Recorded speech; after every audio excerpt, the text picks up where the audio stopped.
People, welcome back to the channel. Welcome back to another video. If you're stopping by the channel for the first time, please consider subscribing to my channel. And while you're at it, smash that like button for me. I really would appreciate it. Also, hit that post notification bell so that you're notified every time I upload a new video. Be careful down in the comment section of the videos. A lot of spam, a lot of scammers. I will never ask you to contact me by WhatsApp or Telegram. I also will not ask you for money to invest for you. I don't invest money for my subscribers. So please be careful. Don't get yourself scammed. If you want to follow me on Instagram, you certainly can. Go down to the description box, click on that Instagram link. It's Richard Fain, Millionaire Mentor. Starting to post some more stuff on my brand new Instagram account, guys. And if you want to see my day-to-day life and what I do, follow me on Instagram. I'll be posting some stuff there about my personal life. I'll be posting some stuff there about the cars and just my lifestyle in general. And of course, I'll be posting information about financial freedom. So if you want to follow me on Instagram at my new Instagram page, go down to the description box and click on that Instagram link. You guys remember my old Instagram account, Richard Fain Millionaire Mentor. Well, actually it was Richard Fain 28 is my old Instagram account. Had about 90,000 people following me there. Was shut down by Instagram, just a lot of scammers, impersonating scammers. So I had to create a new one. So I'm starting all over from scratch. So if you want to follow me, go down to the description box, click on that Instagram link and follow me on Instagram. If you want up to 15 free stocks, Moomoo is going to give you up to 15 free stocks when you open a new Moomoo brokerage account. They're going to give you up to 15 free stocks for just trying out their brokerage app. Guys, when you put $100 in your new brokerage account, they're going to give you 5 free stocks. When you put $1,000 in your new Moomoo brokerage account, they're going to give you 15 free stocks. Now, this is a limited time offer, guys. So don't delay. Get started today. Go down to the description box, click on that Moomoo link, open up your new Moomoo account today. Go get that free stock. Go get that free money. Well, guys, welcome to the Q&A, the Sunday morning Q&A that we're going to be doing every single Sunday. For those of you who celebrate Easter, happy Easter to you. I celebrate Easter. Today is a special day for our Lord and Savior. Now, I know everybody don't believe in that, but for those of us that do, happy Easter. We're going to dive on into this thing and start talking about how to tap into your financial power to get wealthy in 2024. And I'm going to be answering your questions about building wealth today. Now, let me set some ground rules. If you want your question to be at the top of my question list, then my recommendation is consider Super Chat. Now, I've already gotten one Super Chat from Basil Champ. Appreciate you, Basil. You got your first question, will be on the queue right now. So if you guys want your questions up to the top of the question list, consider using Super Chat. I'm not sure how many people we're going to have in the chat today for the Q&A, seeing that it is Easter Sunday. But whoever we have in here, we're going to go ahead and make it work. We're going to make it work. So we're going to talk a little bit about how to tap into your financial power in order to build wealth in 2024. And of course, your financial power, in my opinion, guys, is your ability to earn and your ability to keep what you earn, and then your ability to invest what you keep. That's the three things. That's your power, right? your number one tool to build wealth is income. That's your power. Your power to be able to earn, keep what you earn, and then multiply what you keep. That's the key. The better you get at that, the more wealth you will build. If you're not good at that, now is the time to start working on your skill set in order to get better at that. That's my recommendation. As you guys come in, do me a favor, lock it in with a thumbs up. Hit the thumbs up button if you don't mind for me, guys. It just lets me know I'm on the right track as it relates to the content that I'm covering. So if you don't mind, as you come in, go ahead and do me a favor, hit the thumbs up button for me. I really would appreciate it. Well, all right, since we know what our financial power is, right?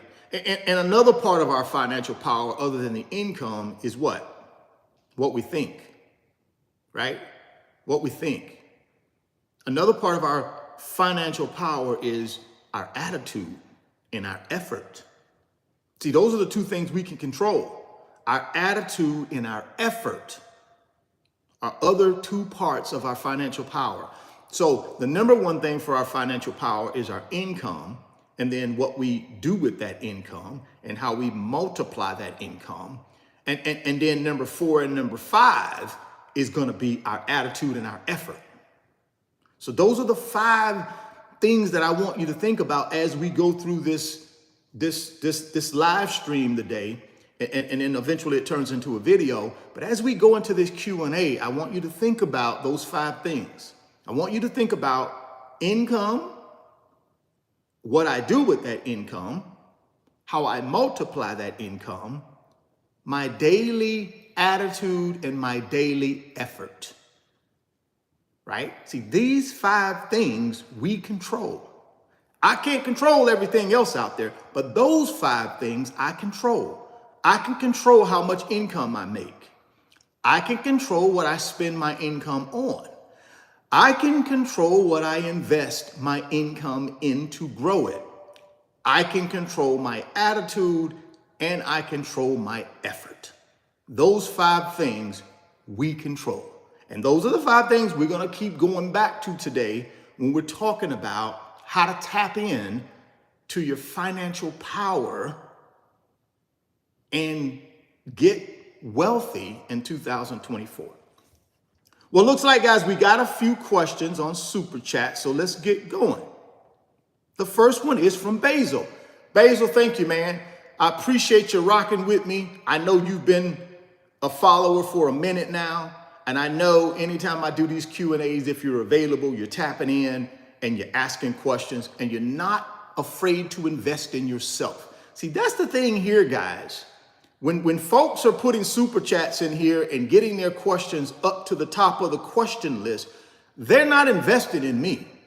They're invested in themselves because they are saying, hey, I follow this guy, I value his opinion, and I got to get my question answered because guess what? I'm trying to build some wealth in 24.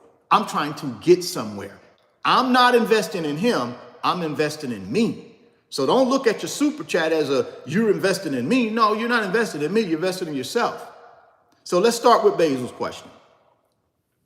2024, I decided to cut down on my YouTube junk food and found this source of financial whole food. Keep up the great work, Richard Fain. Basil, thank you, man. See, this is what I'm trying to tell you guys. Back to what I said.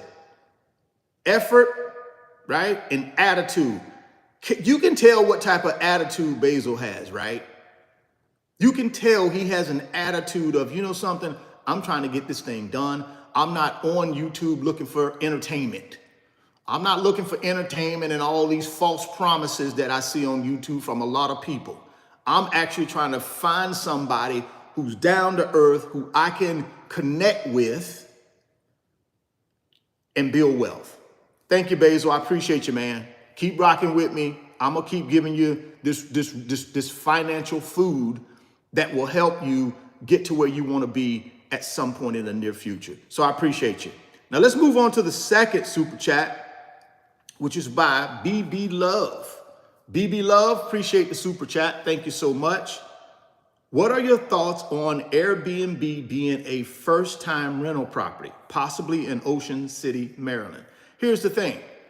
I'm all for anything that's going to generate what? Income. I don't have a problem with Airbnb. I don't have a problem with Verbo. I don't have a problem with House Hack. I don't have a problem with traditional real estate investing. I don't have a problem with multifamily. I don't have a problem with commercial. Here's the thing. It all boils down to what you're comfortable with. And does it make money? At the end of the day, if I'm putting my money in something and it ain't making no money, then that ain't the right investment for me. So if you believe Airbnb will work for you in that part of the country, in Ocean City, Maryland, here are some things I would recommend you do though. I would do some research in Ocean City, Maryland. I'd go to the $1 trillion research lab and I'd do some research to make sure that's a viable option for me. I don't know anything about Ocean City, Maryland, but I do know Airbnb is a popular way for people to get into real estate and make money. I would just research that area to make sure Airbnb is accepted in that area. You got to understand, guys, all areas across the country don't really accept Airbnb. You have to figure out if that area, Ocean City, Maryland, accepts it and if people are actually making money from it. And you can find that out online pretty easily. So if they're making money and it makes sense for you, then do it. Nothing wrong with that. Nothing wrong with that at all. And I hope that answered your question, BB Love. And again, appreciate the super chat.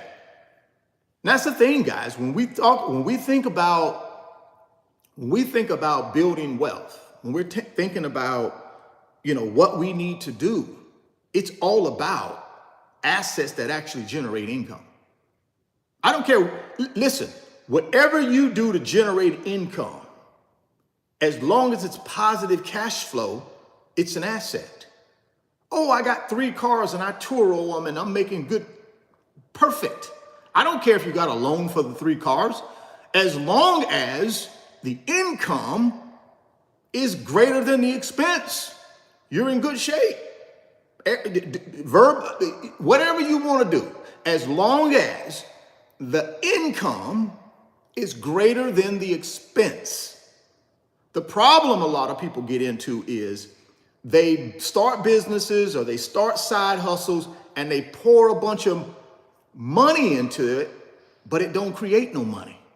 And they do that for way too long instead of just saying, okay, I've tried this for 60 days, 90 days.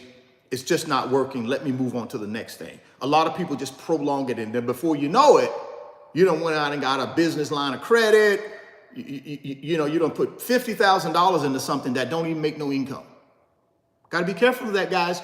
I always tell people this. When you start a business, bootstrap it. I don't go borrow money from nobody. I don't take money from nobody, no bank, nobody until I prove the concept. When I prove the concept and it starts making money, I don't care if it makes a positive penny. If it starts making money and I can see a clear path to scaling it and making more money, then I don't have a problem with going borrowing money. But I don't borrow money first before I've proven the concept. Prove the concept first, that it actually makes money. And then if you want to go borrow money to pour gasoline on the fire, to build more revenue and more profit, then go ahead and do that. So we got another super chat in here. Let's go ahead and find that one. And that comes from Nova 2 Young. Thank you, Sir Richard, for your sound advice. Hey, I appreciate you. I appreciate you.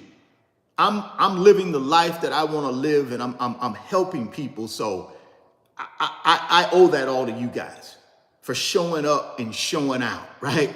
I owe that to you guys for showing up and showing out and supporting me in my effort to do what? Help people build wealth and get to their financial freedom. So thank you guys for that, who have taken your time out of your busy schedules every single day to watch my content here on YouTube. Thank you very much.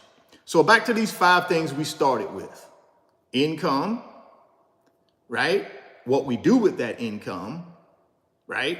What we invest that income in, our attitude, and our effort. Those are the 5 key pillars when we're talking about your financial power. Those are the 5 key pillars, guys. And what I would ask you guys to do is to really assess where you're at when it comes to those 5 things. Where are you really at? Are you making the kind of income you need to make? Right? And then if you are you doing the right things with it? Are you taking that money and making somebody else wealthy? Or are you taking that money and putting it in assets to multiply your wealth? That's the key to wealth, guys, is assets. We do understand that, right? The key to wealth is assets that actually generate income and pay for our lifestyle. Because at some point, we're not going to want to do what? Trade time for money anymore. Nobody wants to do that for the rest of their life. Nobody wants to do that for the rest of their life, guys. So at some point, you're going to want to transition over here to a passive income format. Right now, you're in an active income format because every piece of income you make, you're trading time for it. I go to job, I give them 8 hours a day, 9 hours a day, 10 hours a day, they give me a paycheck. That's trading time for money. None of us can do that for the rest of our life. At some point, we get older. At some point, our body starts to wear down. At some point, mentally, we wear down. And if we don't have a passive income mechanism over here, what's going to happen to us? So our ability to earn income, our ability to be smart enough to keep that income, and then our ability to be able to invest that income in something that will build wealth. Paper assets, real estate for income, like one of the super chat folks talked about Airbnb. See, they're thinking about, okay, how do I take this income that I've kept? How do I transition that income into an asset that will actually generate income for me? See, that's what this whole thing is about. That's the mentality you got to have. I had an email from a gentleman this morning. Gentleman paid off over $100,000 in debt. Paid it off. Almost debt free. Paid off $100,000 in debt. Why? Because these 5 things. Income, what you do with the income, how you multiply the income, attitude and effort. See, his attitude and effort to pay off $100K, he just said, I'm going to get it done. And he systematically started doing it and he got it done. All he did was just change the way he used his income. And this is what I kept trying to tell you guys, man. No one can stop you from doing whatever you want to do if you put your mind to it. If you believe in yourself, you got greatness inside of you. No one can stop you. That's up to you. No one can stop you. Think about it, guys. Paid off $100K in debt. Paid it off. Nobody gave him $100K to pay it off. He didn't hit some Powerball and pay it off. No, he just got out there and grind. Decided he was going to do it, and he paid off $100K in debt, guys. So don't tell me what can't be done. It can be done if you decide you want to do it. See, a lot of us don't decide we want to do anything. A lot of us just want to make excuses and figure out ways not to do anything. Oh, I can't instead of I can. See, this guy said, no, I can, and I'm going to buckle down, earn this money, take care of this money, and I'm going to get myself out of this consumer debt. I'm going to get myself out of this student loan debt. Now I'm freed up to do what? Pour all of that money into assets to build wealth, to accelerate my wealth journey, to accelerate my wealth, my assets. See, that consumer debt, guys, is going to keep you broke. It's going to keep you from building wealth. It's going to keep you from building wealth. Let's go on to our next super chat, which comes from PJ504. Thanks for your advice. I work in banking on a regulatory side. How do you feel about 15-year versus 30-year mortgage? Here's the thing, guys. That's a great question. And I got two ways I'm going to answer that. Two ways. Okay. 15-year or 30-year mortgage if I'm just buying a house. If I'm just buying a house, I'm going to live in that house. It's not going to produce any income for me. It's going to be a liability while I own it. Okay? Here's my point on that. I don't like 15-year or 30-year. I don't like buying a house at all if I'm not in a situation where I've already built my wealth. So the 15-year or the 30-year, you do whatever you want to do. In my opinion, if you're in the building stage of wealth, you could take that money that you're going to be spending on a mortgage, which again, guys, a liability is what? Anything that takes money out of your pocket and don't put no money in your pocket. So you can call your house whatever you want to call it. But one thing I can tell you, if it ain't putting no money in your pocket, in my opinion, at best, it's a dead asset. I'd rather take my money and put it into an investment that actually puts money in my pocket. So whether you get a 15-year or a 30-year mortgage, you're still going to be at an interest rate see, you guys got to understand something. Mortgages are an advantage to the bank. Why? Because mortgage style amortizations, they get paid their interest up front. I don't care if you got a 15-year mortgage or a 30-year, they still front load the interest. So even if you got a 5% interest rate, look at your mortgage payment. Most of that payment is interest in the first 10 years of that mortgage. It is. So if you're just living in the house and you ain't earning no income from it, you paying the bank 5, 6, 7% mortgage rate, you're paying property taxes, you're paying insurance, you're paying repair and maintenance. I've already told you the average home in the United States costs $420,000. You go out and get a $400,000 mortgage. Let's say you do first-time home buyers, and you go out and get a $400,000 mortgage at today's prevailing interest rates of 7.5% for a 30-year fixed. That's about a $2,800 a month principal and interest payment. When you tack on insurance and taxes, guess what? You're at about $3,800 a month. Come on, guys. That's $3,800 a month that you're paying for something that generates no income. Okay, I'll do the 15-year mortgage and I'll get it a little bit cheaper. Who cares? I don't care if you pay it off early. What good is it? It's a dead asset. It produces no income. So what do I want to pay a mortgage off early for? What do I want to own my house free and clear for when it don't generate no income? See, that's the camp that I'm in, guys. I'm in the camp.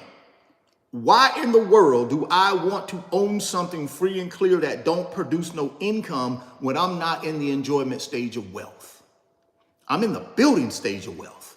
So I take all of my money to build wealth and I put it in a house that creates no income for the first 15 or 20 years of my earning years, my best earning years. Most of us buy houses in our very best earning years, and we take all of those earnings and put them in a house that don't produce no income. I don't care if it's a 15-year or 30-year mortgage. So what? I don't care if I own a $500,000 house free and clear if I got no assets over here that generate income for me. I can't take that $500,000 worth of equity and go to the grocery store and pay for nothing with it. I can't take that $500,000 worth of equity and go get my prescription filled. I can't take that $500,000 worth of equity. I can't do nothing with it until I sell the house. That's when I get the windfall. When I sell the house. The problem is, it may not be there when I sell the house. See, I own a house free and clear. In 2024, I got $500,000 worth of equity. But by the time 2029, 2030 rolls around, that equity might be zero, depending upon what happens in that neighborhood, what happens with the economy. It could shrink to zero. So all I'm telling you, be careful with putting all your money in some asset that don't generate no income for you. Now, if we take that same question and say, hey, Richard, I'm getting ready to buy a rental property that I'm gonna put a tenant in it.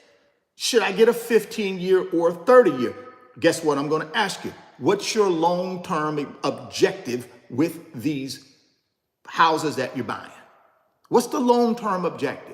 Well, Richard, my long-term objective is to own, 5, 10, 15 of these things, pay them off, and then live off the passive income for the rest of my life when I get to the golden years. I want to own these things free and clear so I can get the full power of the rental income. This is my nest egg. This is my pot of gold at the end of the rainbow. Then I would say, hey, if you can swing a 15-year mortgage payment, pay it off in 15 years. That gets you to your pot of gold at the end of the rainbow just that quicker.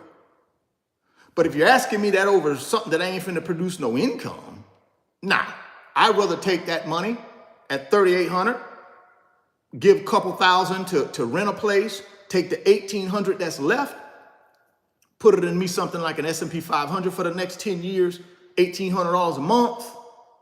You do the math, guys. Do the math on that. I'm $1,800 a month times 12. Do the math. And then you take that number every year and put it in the S&P 500. Matter of fact, I'll do the math for you.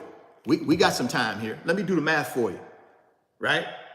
Let me do the math. On that $400,000 house, you got about a $3,800 a month payment when you got principal and interest, taxes and insurance, right? Let's just say I rent a place for $2,000. Same neighborhood, but I'm renting it for $2,000 instead of paying $3,800 to own it. I take the $1,800 difference, right? I take the $1,800 difference. And then I go ahead and put it in something, right? Let's see here. Let's take a look here.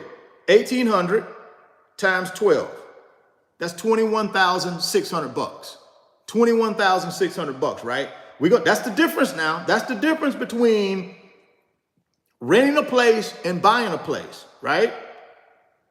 Let's go in here and take that. Let's do a little bit of future value of money real quick, because I want to prove one point and then we're going to move on. I just want to prove one point and then we're going to move on. Because here's what we got to start thinking about, guys. If we're going to be smart about building wealth, this is what we got to think about. We're going to do that for the next 10 years. We're going to take that $21,600, because that's the difference. 8% rate of return. Guess what? At the end of that 10 years, you got $315,000 in your pot of gold at the end of the rainbow fund, right? Instead of paying $3,800 a month to own a place that creates no income, no, I'm going to rent a place for $2,000 a month.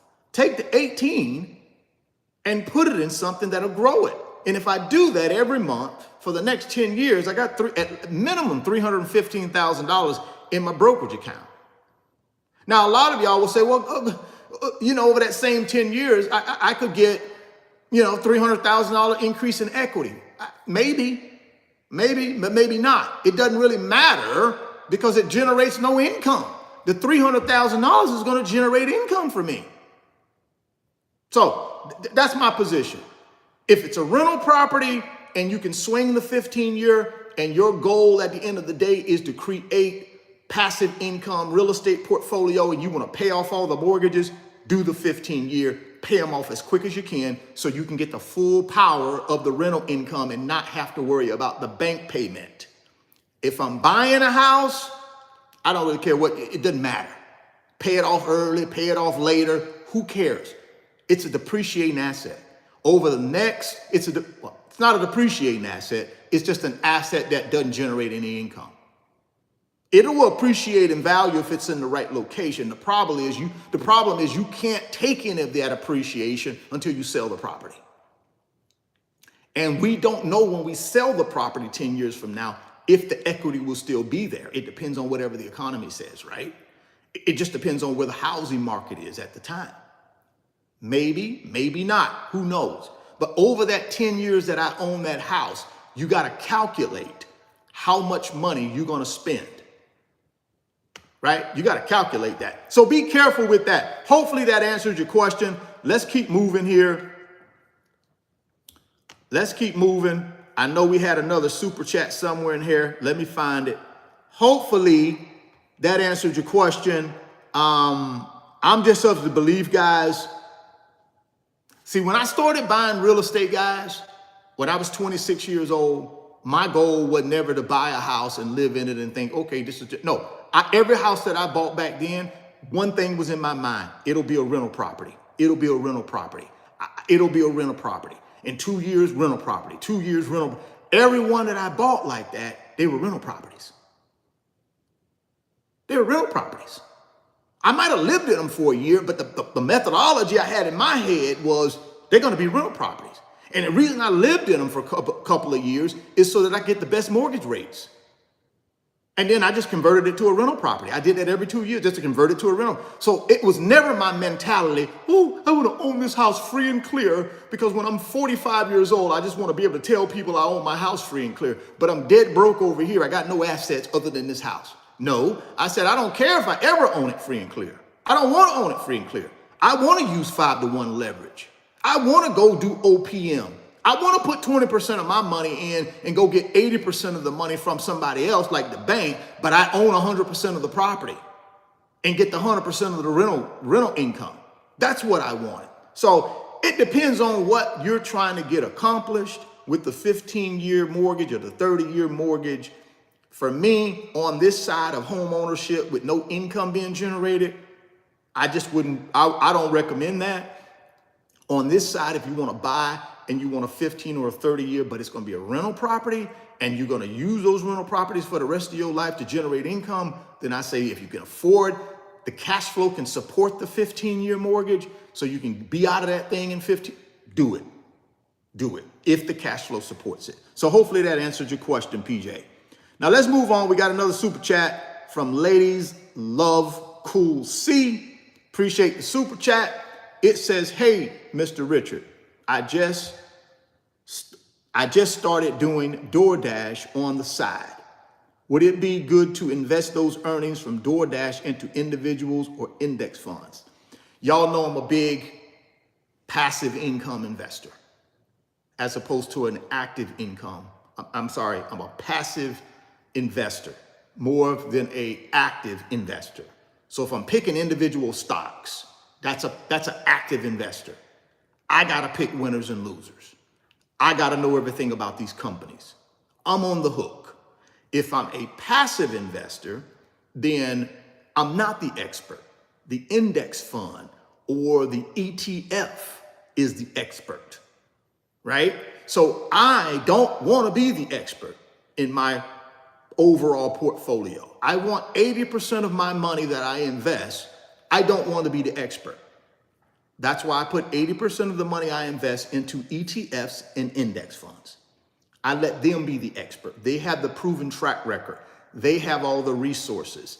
They have all the technology. They have the manpower to be able to research companies and do all of that stuff. I don't. I just got my iPhone. This is it. I got my iPhone in the $1 trillion research lab. I can't do it. So therefore, I would tell you, Cool C, think about what you're trying to get accomplished. What are you trying to get accomplished?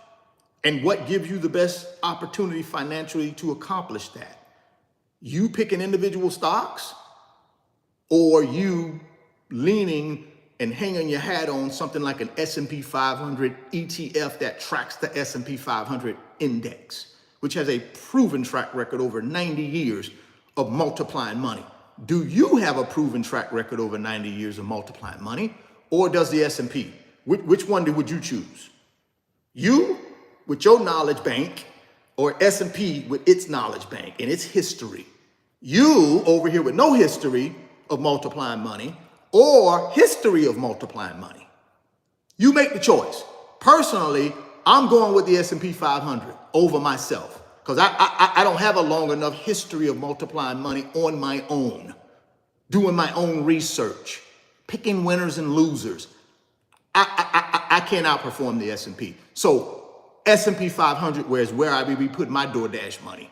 Now you can put your DoorDash money where you want to, but my DoorDash side hustle money, I'm putting it in the S&P 500, who has a proven track record of being an expert, a proven track record over 90 years of multiplying money for millions and millions and millions and millions and millions of people. Fair? You as the expert with no experience, no track record, or the S&P 500 with experience and a track record. Pretty simple. Go with the S&P, in my opinion. Ultimately, it's your financial freedom. You do what you feel like you need to do. But I would put my money in a really good S&P 500 ETF that tracks the S&P 500 index, top 500 companies in America, all big boys, all blue chip, all proven track record of multiplying money. That's where I would put my money. I do that for 10 years like clockwork.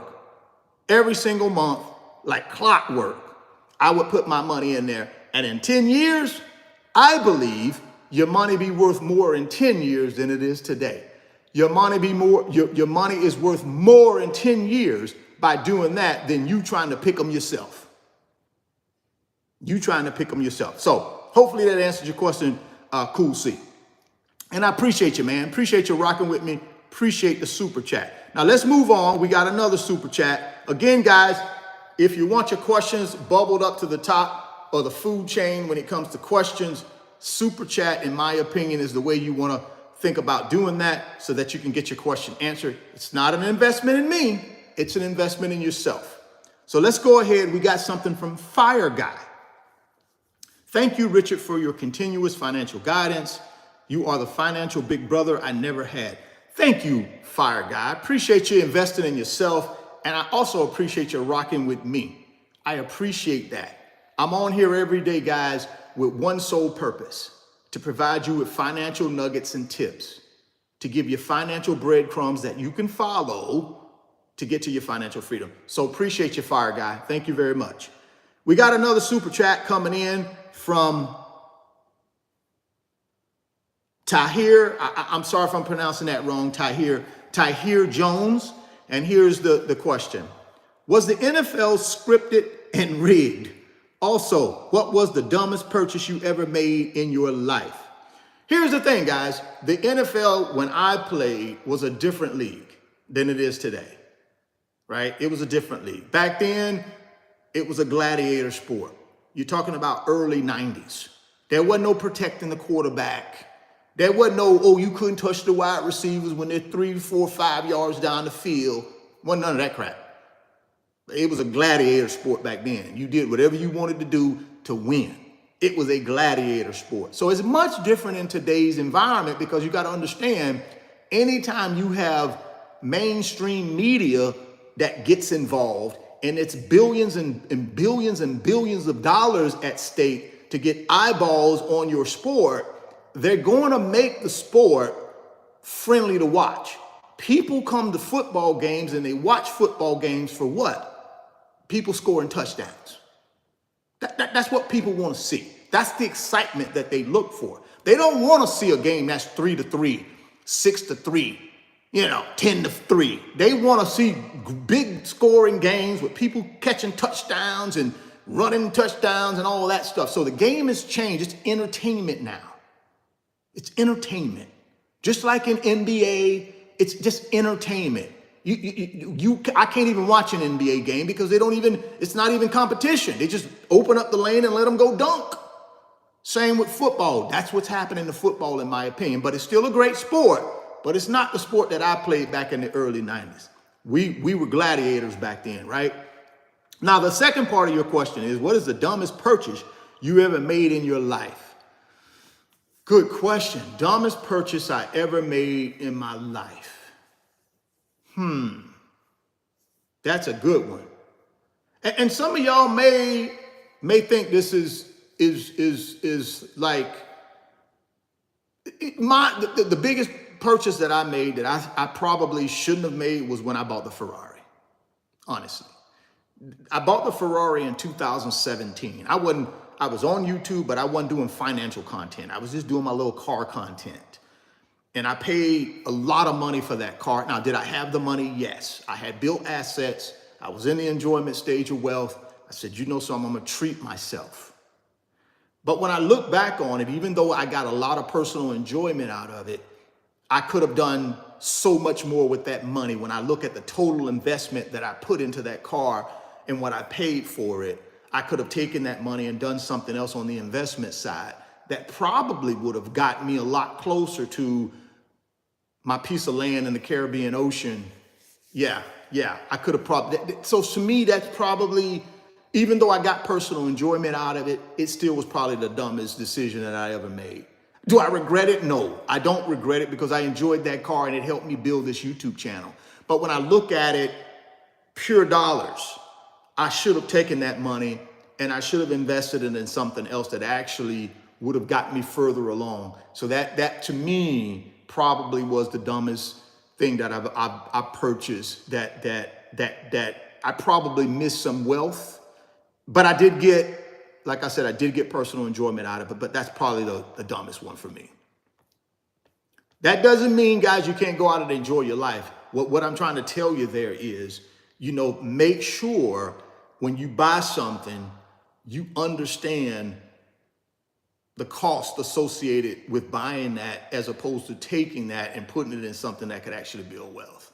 Even though I had a certain level of wealth, I still look back on that and say, something, I could have did something else with that money and I probably should have. So that's that. But back to these 5 things, guys. 5 things we've been talking about, which is earning, keeping what you earn, right? Keeping what you earn and then multiplying what you keep. And then we talked about effort, and then we talked about attitude. Those 5 things are key to your financial power, right? Your financial power is what gets you to wealth. That's what gets you to wealth, is your financial power. So the key to financial power is developing those 5 things, right? Doing everything we can to develop those 5 things. A lot of us have income, but we don't have enough income. So how do we develop more income? You got to get side hustles. Or you got to increase your skill set for your primary to make more money. The more money you make, the more you keep, the more you are able to invest in assets that actually build wealth. So those 5 pillars are real key to everything you do when it comes to building wealth. You got to have those 5 things. For those of us that don't have those 5 things, it's a lot harder for us to get to wealth. A lot harder for us to get to wealth. So think about that. Think about that as you're starting to go through 2024. You got to understand, guys, we're in April. 3 months are in the rearview mirror. We are getting ready to go into April tomorrow morning. We'll be in April. So first 3 months, you got to sit down with yourself and say to myself, these 5 pillars of financial power, let me grade myself. Let me sit down and have an honest conversation with myself when I think about these 5 pillars of financial power. Number 1, am I happy with the income?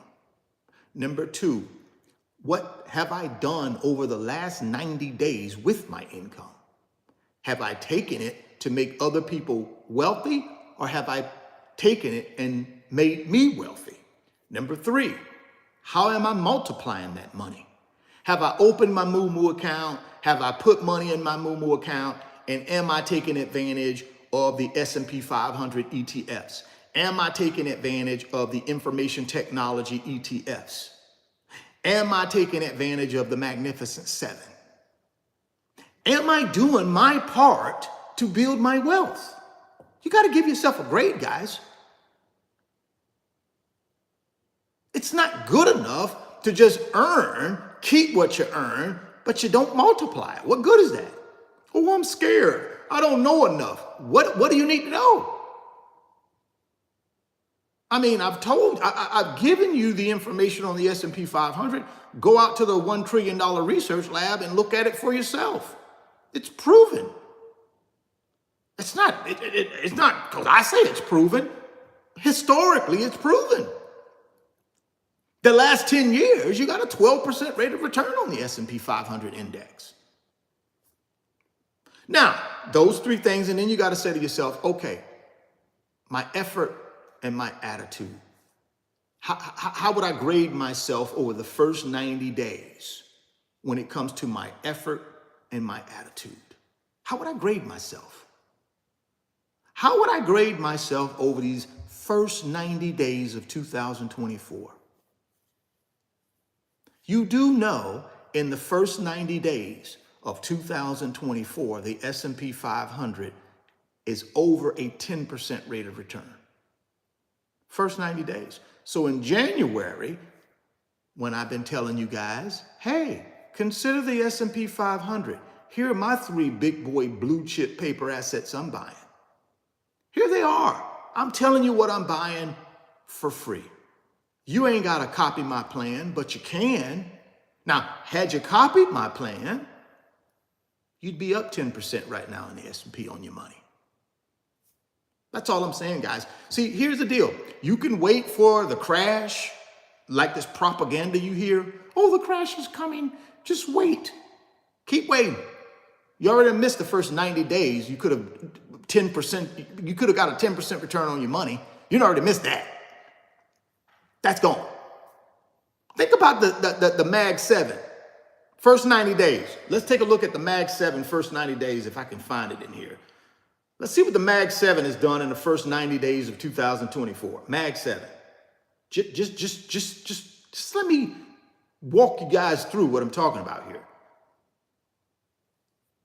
What has the Magnificent 7 done in the first 90 days of 2024? See, I'm just going right to the $1 trillion research lab.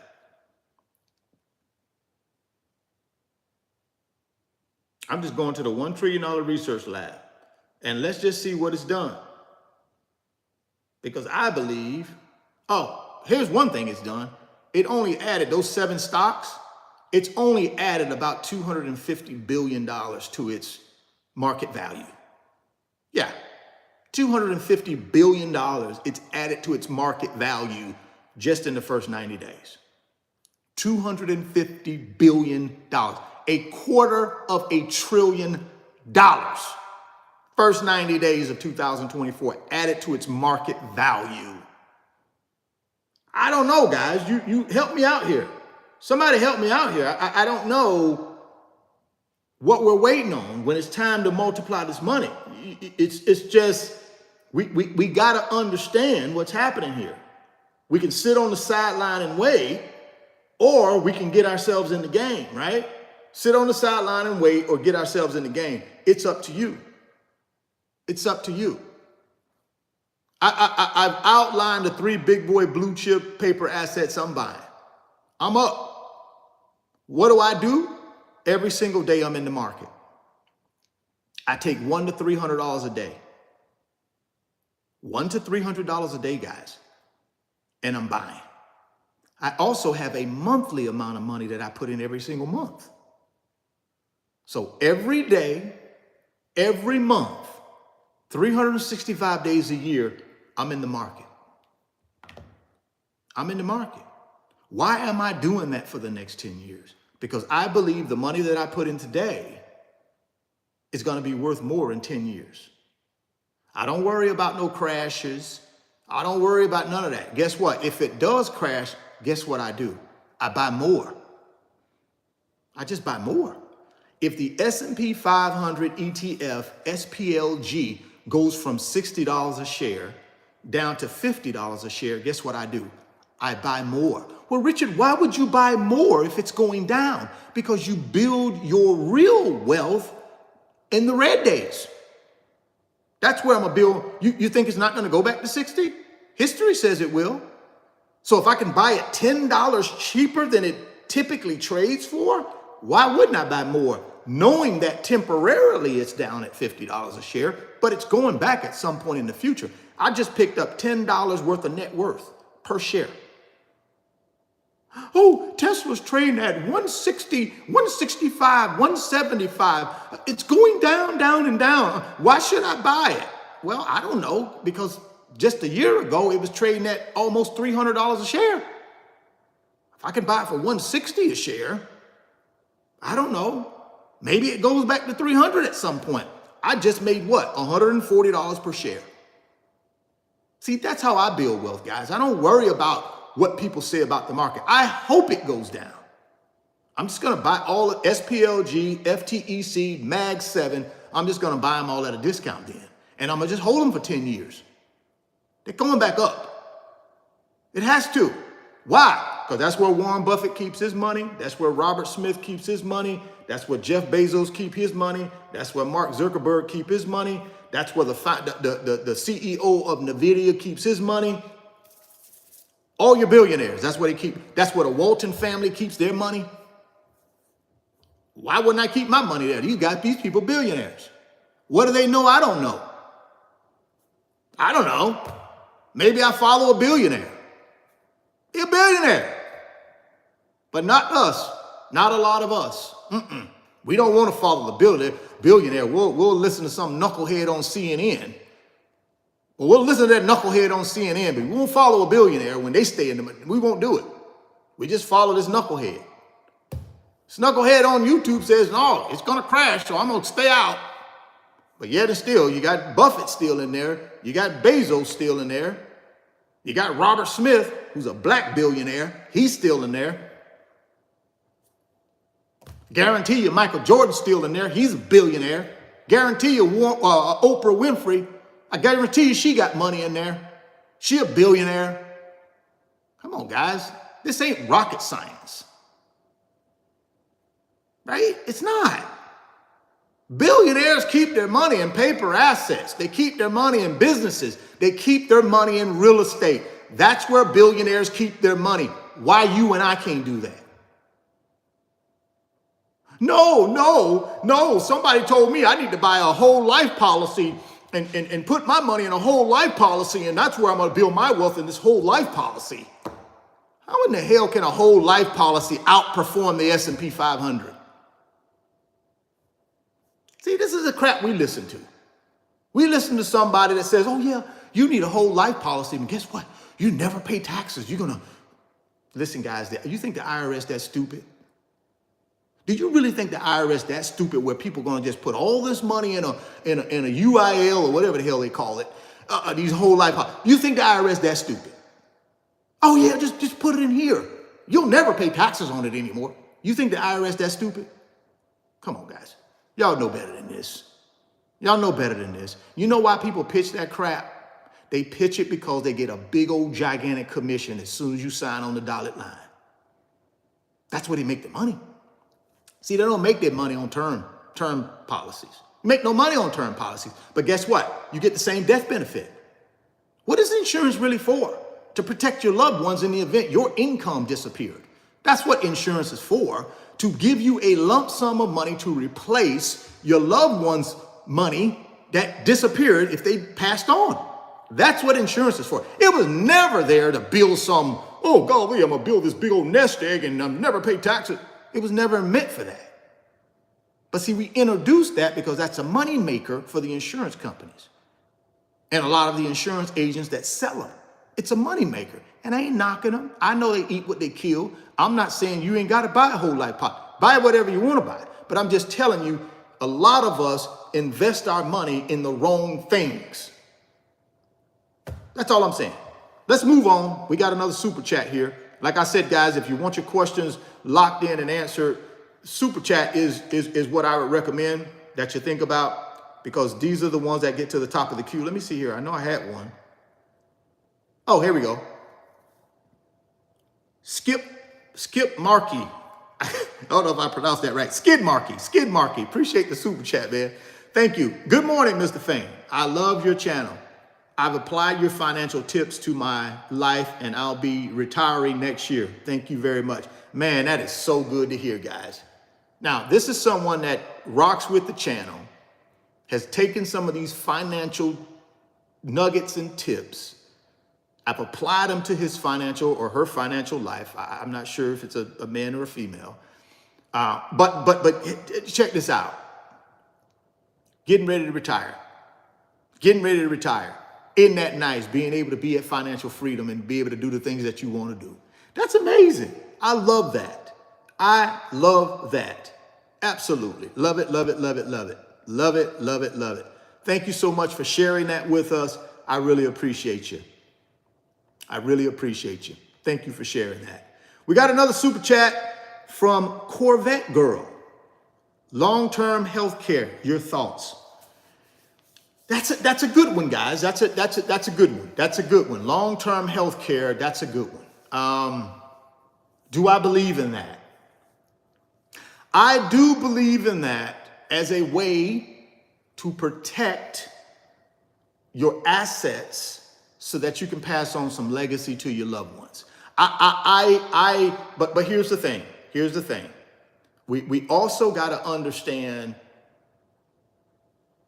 what we're using it for and when we need it, right? When do we need it? And at what point do we purchase it, right? So we gotta keep that in mind.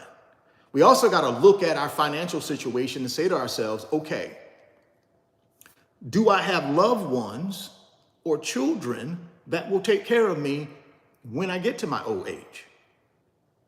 Do I have loved ones that are willing to take care of me, or don't I? If I don't have anybody to take care of me, but I still want to leave a legacy to my folks, and I don't have all my assets drained because of long-term care costs, then you have to think about that, right? You have to look at that scenario. Each one of us, it'll be different. Some of us will have kids and family members who will not allow us to go in there. We're going to live with them and they're going to take care of us come hell or high water. Then at that point, what's the purpose of spending the money on it? You don't need it. But if you're not sure about that, or you just don't want to have that burden on your children or whoever your loved ones are, and you feel like, hey, I want to lock in this, I would just say make sure the company that you're dealing with has a proven track record of living up to what they're selling you. A lot of these companies don't. They will tell you whatever they need to tell you up front to get this big old paycheck every month from you. And then all of a sudden, when you need the service, they go to backpedaling, or they may not be in business. So if you're going to purchase it, you better go look at and do your research. Make sure it's a legitimate company that has a history and a track record of doing what they say they're going to do when it comes to long-term care. They've been around for a while. There's a good chance that they will be around when you need them. But be careful. That's all I'm saying. You got to understand this insurance world is a doggy world. I don't like no insurance. I think all insurance companies are crooks at some point. It's a necessary evil, but in my opinion, they're crooks. You pay them all these premiums, and then all of a sudden you need them. They try to figure out every single way they can to deny you and not give you what you need to get. That's the business we're in when it comes to these insurance companies, in my opinion. Hey, anybody that works for insurance companies, great for you. I'm just telling you what my experience has been. And I done paid a lot of insurance for a lot of stuff. So be careful with the long-term care. I'm not saying it's not worth it. All I'm telling you to do, Corvette Girl, is to do your due diligence. Make sure it's a legitimate company that stands behind what they say they're going to stand behind when it's time. And you can do that research online because you can't hide anymore, guys, from online stuff. People are going to write reviews. People are going to give their commentary. There are going to be stories out there about these companies. You just got to be prepared to go out and read it and then make a decision. Just know what you're doing before you do it. That's all I'm saying. But I'm not saying it's not something that people need. I just think it's different for everybody, depending upon who's going to be your caregiver when you get to a point where you need a caregiver, right? So that's the way I look at it. So, guys, again, that goes back to what? Building wealth. The more wealth I build, the more financially easy it is if I get in a situation where I need care. When I don't have any assets and I don't have any wealth, it becomes a little bit of a burden financially on the people around me who love me. If I have assets and I've built wealth, it's a little easier for those folks to be able, from a financial standpoint, to care for me and take care of me. That's all I'm saying. So just be careful, make sure you build wealth, make sure you take care of these 5 pillars of wealth, right? Make sure you're earning, maximizing your earning potential in your earning years. A lot of us are in our prime earning years. We shouldn't be slacking off right now. We should be doubling down, tripling down. We shouldn't be looking for time off. We should be grinding, financially grinding, earning as much as we can earn, and then keeping as much as we can keep, and then multiplying as much as we can multiply. That is what saves us financially, is assets that generate income and provide us a lifestyle that we want to have. And then obviously we got to have tremendous effort and tremendous attitude. Those are the 5 pillars of your financial power. You got to have tremendous effort and tremendous attitude, right? You got to believe in yourself. You got to have a plan that you're willing to execute. That's your effort. I can't just lay around on the couch eating Cheetos all the time and thinking, oh golly, it would be nice if I would have hit that $1 billion Powerball. That's not a financial plan. Sitting around eating Cheetos, hoping you win the Powerball. That shouldn't be your financial game plan. Your financial game plan should be, you know something? I'm earning X amount of dollars. I'm gonna figure out a way to take $2,000 a month, and I'm gonna put it in this investment for the next 10 years. S&P 500 ETF for the next 10 years. $2,000 a month, $24,000 a year. And build me some wealth. That way I ain't gotta worry about what's gonna happen to me if I get to the point where I need somebody to financially step in, and I'm good. I got some legacy I can move on to my family and my children or my charitable organizations or whoever. That's what we should be doing. 5 pillars of financial power. Earn, keep what you earn, multiply what you keep, attitude, effort. Let's move on to the next super chat here. Let's see what we got. We got Dingleman 1. Do you think home prices shoot up after rate cuts? I do. Yeah, I believe they do, Dingle Man. Thank you for the super chat, by the way. Absolutely, I think they shoot up. As the Fed reduces these rates, guys, home prices are gonna go up. Why? And let me tell you why. Number one, we still got a supply issue. We need still at least a couple million homes added to the marketplace. We don't have that, right? So that's number one, lack of supply. Number two, when rates come down, that's gonna release pent up demand. As rates come down, more people can afford the mortgage payment. When more people can afford the mortgage payment, what do? They go out and buy a house. And since we got limited inventory, guess what houses they're gonna be buying? Whatever's in inventory. So ultimately, if you got more demand, you got less supply, what happens to prices? Somebody in the chat knows exactly what happens. You can tell me. If I got over demand, under supply, what happens to prices? They go up. So yeah, I think if there is a quick deceleration, a quick decrease in mortgage rates, then yes, I think home prices go up because I don't think you're going to have the inventory to keep up with the demand. Similar to what happened when interest rates were dirt cheap back in 21. See, when interest rates were 2%, 2.5%, 3%, 3.5%, you see what happened. Demand shot through the roof. We didn't have enough supply. We still don't have enough supply. So if rates come down rapidly, yeah, I think prices will, I don't know how much they'll go up. Hell, guys, right now prices are going up, and we got high interest rates and they're still going up. We got high interest rates and you haven't seen home prices fall that much. Why? Because you ain't got enough supply. We don't even have the type of demand we had in 21 and 22, and prices are still high. They're slightly down, but they're not like pre-pandemic prices. They're not pre-pandemic prices. No, not even close. And I don't think they ever will be again. So hopefully that answered your question, Dingle Man. I mean, I think home prices, we have a new bottom for home prices. We got a new bottom. The bottom is where they're at today. I don't think they go below that bottom. They're where they're at today, and they're only going to slightly go up, especially if rates come down.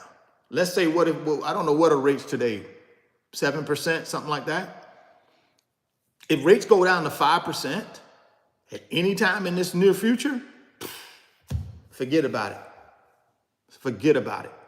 If for some reason, if rates go down to 5%, that's gonna open up a whole opportunity for more demand. Because people are just chomping at the bit to own a home. They just can't afford it because the rates are too high. So that's my opinion. You got to figure that one out, but I think they go up.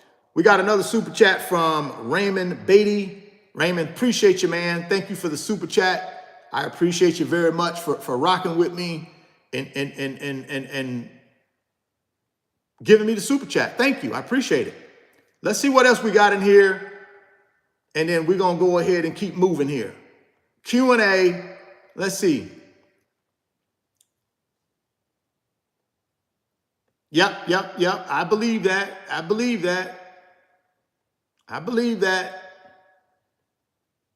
So here we go, guys. Again, we have to be consistent with what we're doing. We got to be consistent with our earning, right? Because that's our number one tool to build wealth. We got to be consistent with our earning, and then we got to keep it, right? We can't spend money to make the 1% wealthy. We got to get ourselves out of what? The matrix. We got to get ourselves out of the matrix, get ourselves over here to being a what? Investor.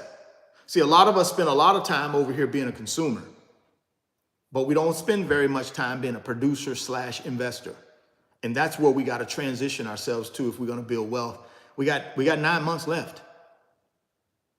We got 9 months left, including April. 9 months, and 24 is in the rearview mirror. We know on the second half of this year, the Fed, supposedly now, the Fed is supposed to be reducing short-term interest rates 3 times this year. Some people believe they're going to even reduce by 150 basis points this year. Now, I don't believe that. I think it's going to be 75 to 100. And I think the Fed has to do that because they don't want the economy to slip into a recession. Now, we have not had this first quarter GDP, in my opinion, will be positive. I don't know how positive, but the first quarter of 2024 GDP will be positive. Remember, last year, we had 3% growth in our economy, even with high interest rates, even with inflation not at 2%. We still had 3% growth.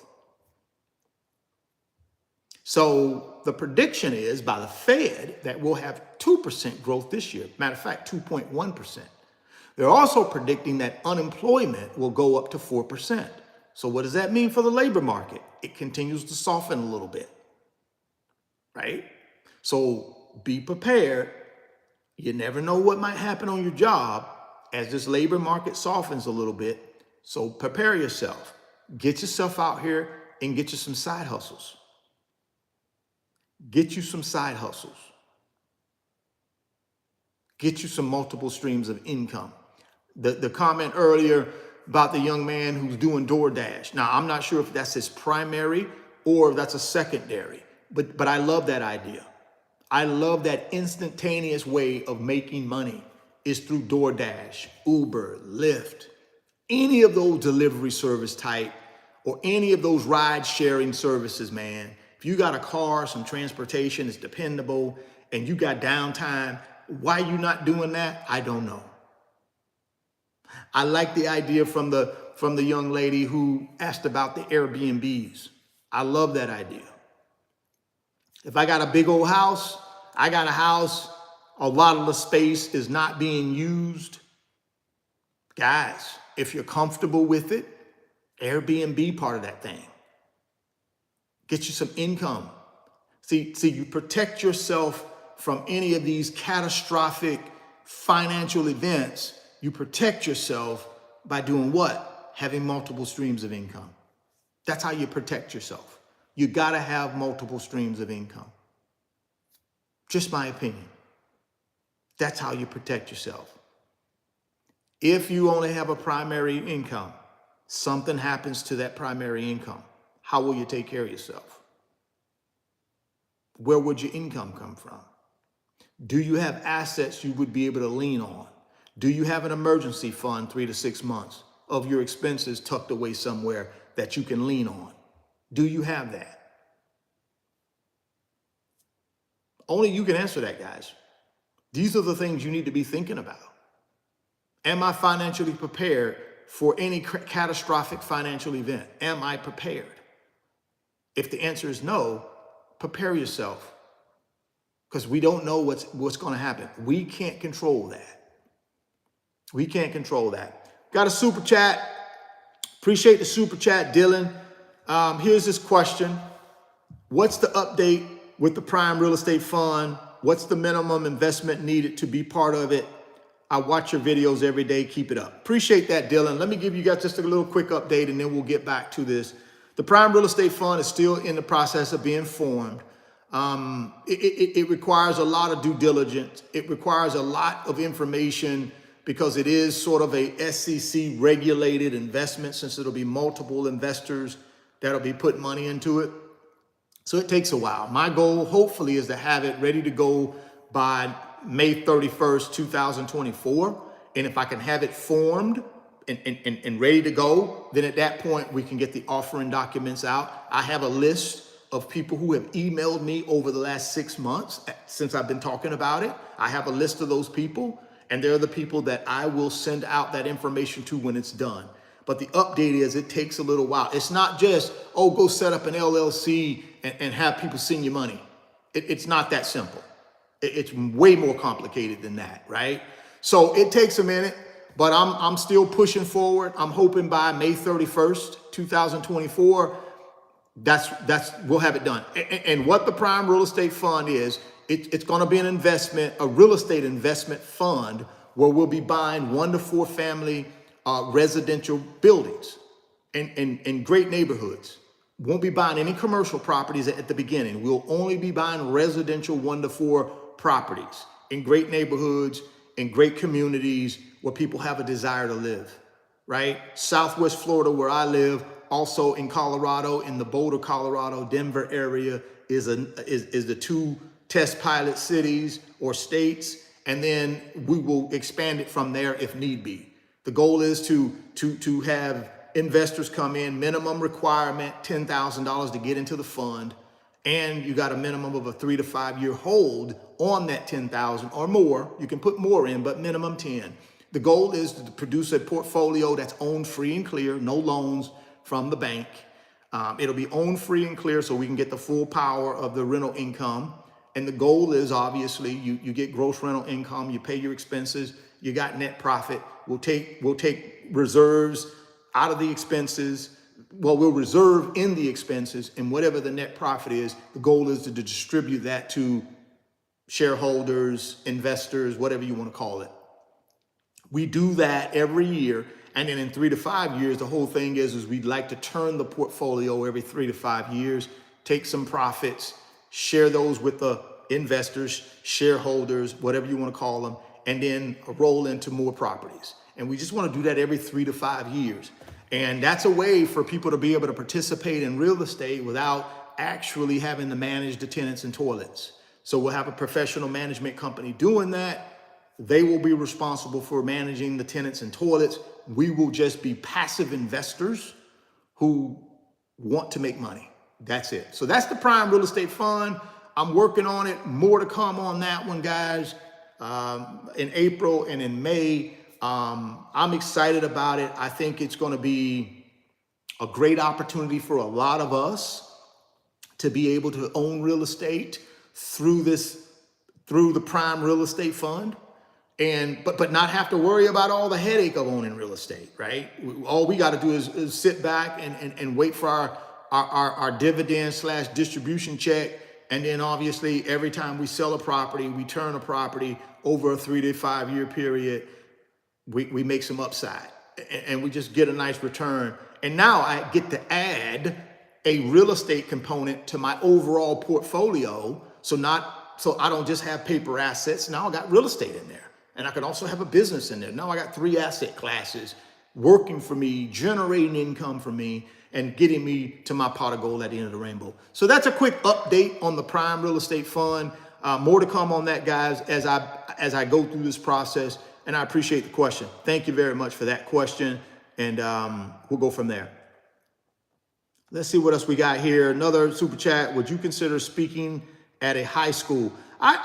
Dingle Man, I thank you for the super chat again. I speak at local high schools when appropriate. My thing is this. I'm all about speaking to people who actually want to change something in their financial life. I'm not really geared to speaking to younger audiences who are not at a mature level where they're ready to invest and build wealth. So I don't technically speak at a lot of high schools anymore. What I do when I do speak at high schools is typically to athletes, not to just the general population of the high school. When I do go to a high school, I tend to only speak to the athletes because they're asking me to come in to share with them the importance of not just having all your eggs in one basket as an athlete, but be a well-rounded person, go get your college degree, be ready to go into another career because 95% of y'all ain't going to the NFL. So, 95% of y'all gonna have to get a job, a regular job. Those are the guys and gals I speak to. These people who need to understand you got an opportunity to go get this education, get it. Because this pro football, this NBA, this baseball, this whatever it is, soccer, swimming, all of that's short-lived. By the time you're 30, you're going into the real world. Well, they ain't gonna care anything about that unless you some, Hall of Fame person, unless you LeBron James or one of these people. Nobody cared that I played in the NFL when it was time for me to get into the real workforce. It was a little nice thing. Oh, he played in the NFL. That was great, but can he do this? Can he work with these customers? Can he produce?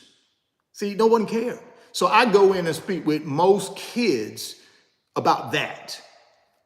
My preference is speaking to adults who are in the real world. That's my preference. I'd rather speak to adults who are in the real world, in this real world working. Those are the ones that I gear my speaking to now. And I love doing that because these people, they understand the real world. They know what trials and tribulations are facing them, and they're trying to get to that pot of gold at the end of the rainbow. So I speak more to that type of population in today's environment, but I have in the past spoken a lot to high schools, but more towards the athletes. Good question though. Thank you for asking that, Dingle Man. We got another super chat here from my man, Eduardo. Nope. We got one from, we got a couple of them in here. So let me, this is from Joshua. Joshua, thank you very much for the super chat. Appreciate it. Here's your question. How much money you think an average person needs to put in retirement to have at least 1 million at the age of 50 if you are 32 right now? Good question. So 12 years, right? Let's go check a look at it. Good question. Let me help you out here. So right now you're 32. So that's what, 18 years? Let's do it. Let's take a look at it. And we're just going to use paper assets because that's the easiest thing I can use at an 8% rate of return. Let's think about it. I'll tell you exactly what you need to do, Eduardo. And you want to be a millionaire. So let's do this.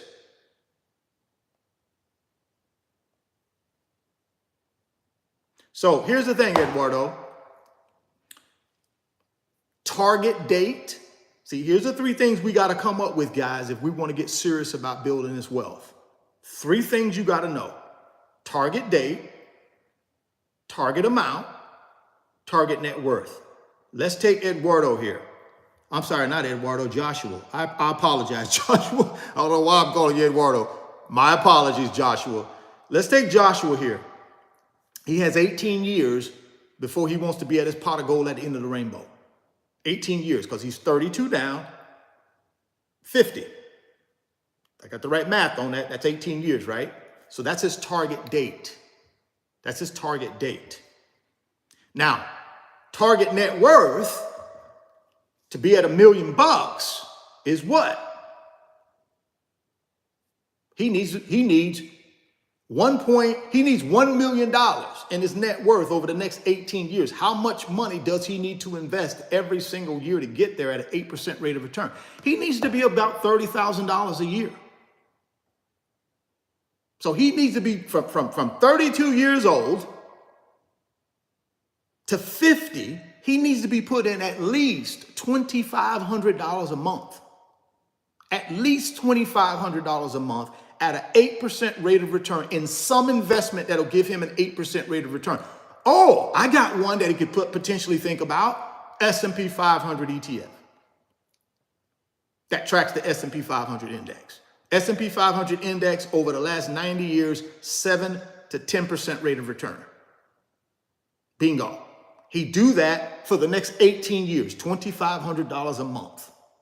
In 18 years, he'll have $1.1 million in his pot of gold at the end of the rainbow.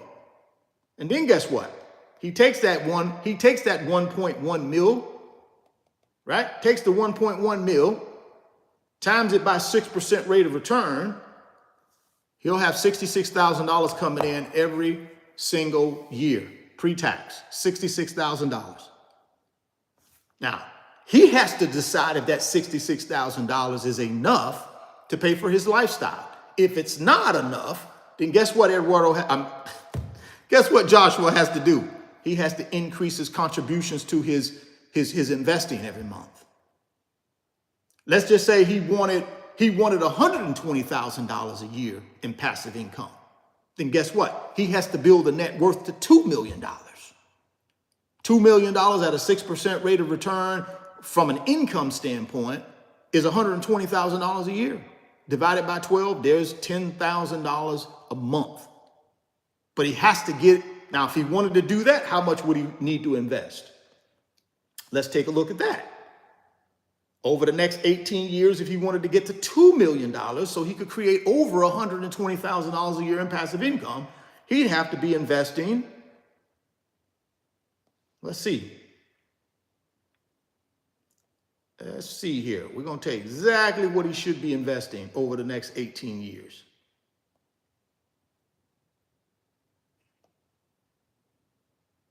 He's going to need about $55,000 a year. He's going to need to be investing. So what's that? Let's do a little math on that one. 55,000 divided by 12. He'd need to be investing about $4,600 a month over the next 18 years at an 8% rate of return to get himself to $2 million. But he can do it. How does he do that? How do I invest $4,600 a month, Richard? Income. Well, golly, I'm only making 25. Increase your skill set. Add some side hustles. Give up some of the luxuries. Give up some of the pleasures. Give up some of the consumerism. Got to give up that stuff. Remember, guys, you got to sacrifice something on the front end to have everything you want on the back end. You don't get the reward up front. You get the reward in the back.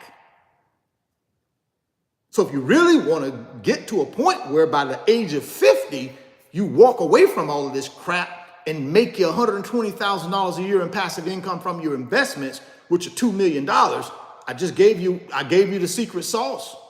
You need to be putting, Joshua, if you want $1 million, Joshua, you need to be putting $30,000 a year away in something that's going to pay you an 8% annualized rate of return compounded for 18 years.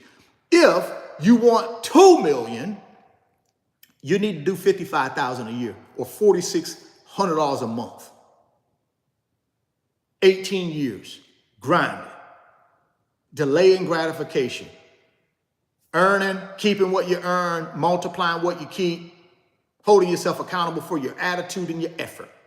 Those are your 5 pillars of financial power. That's it. So hopefully that answered your question, Joshua.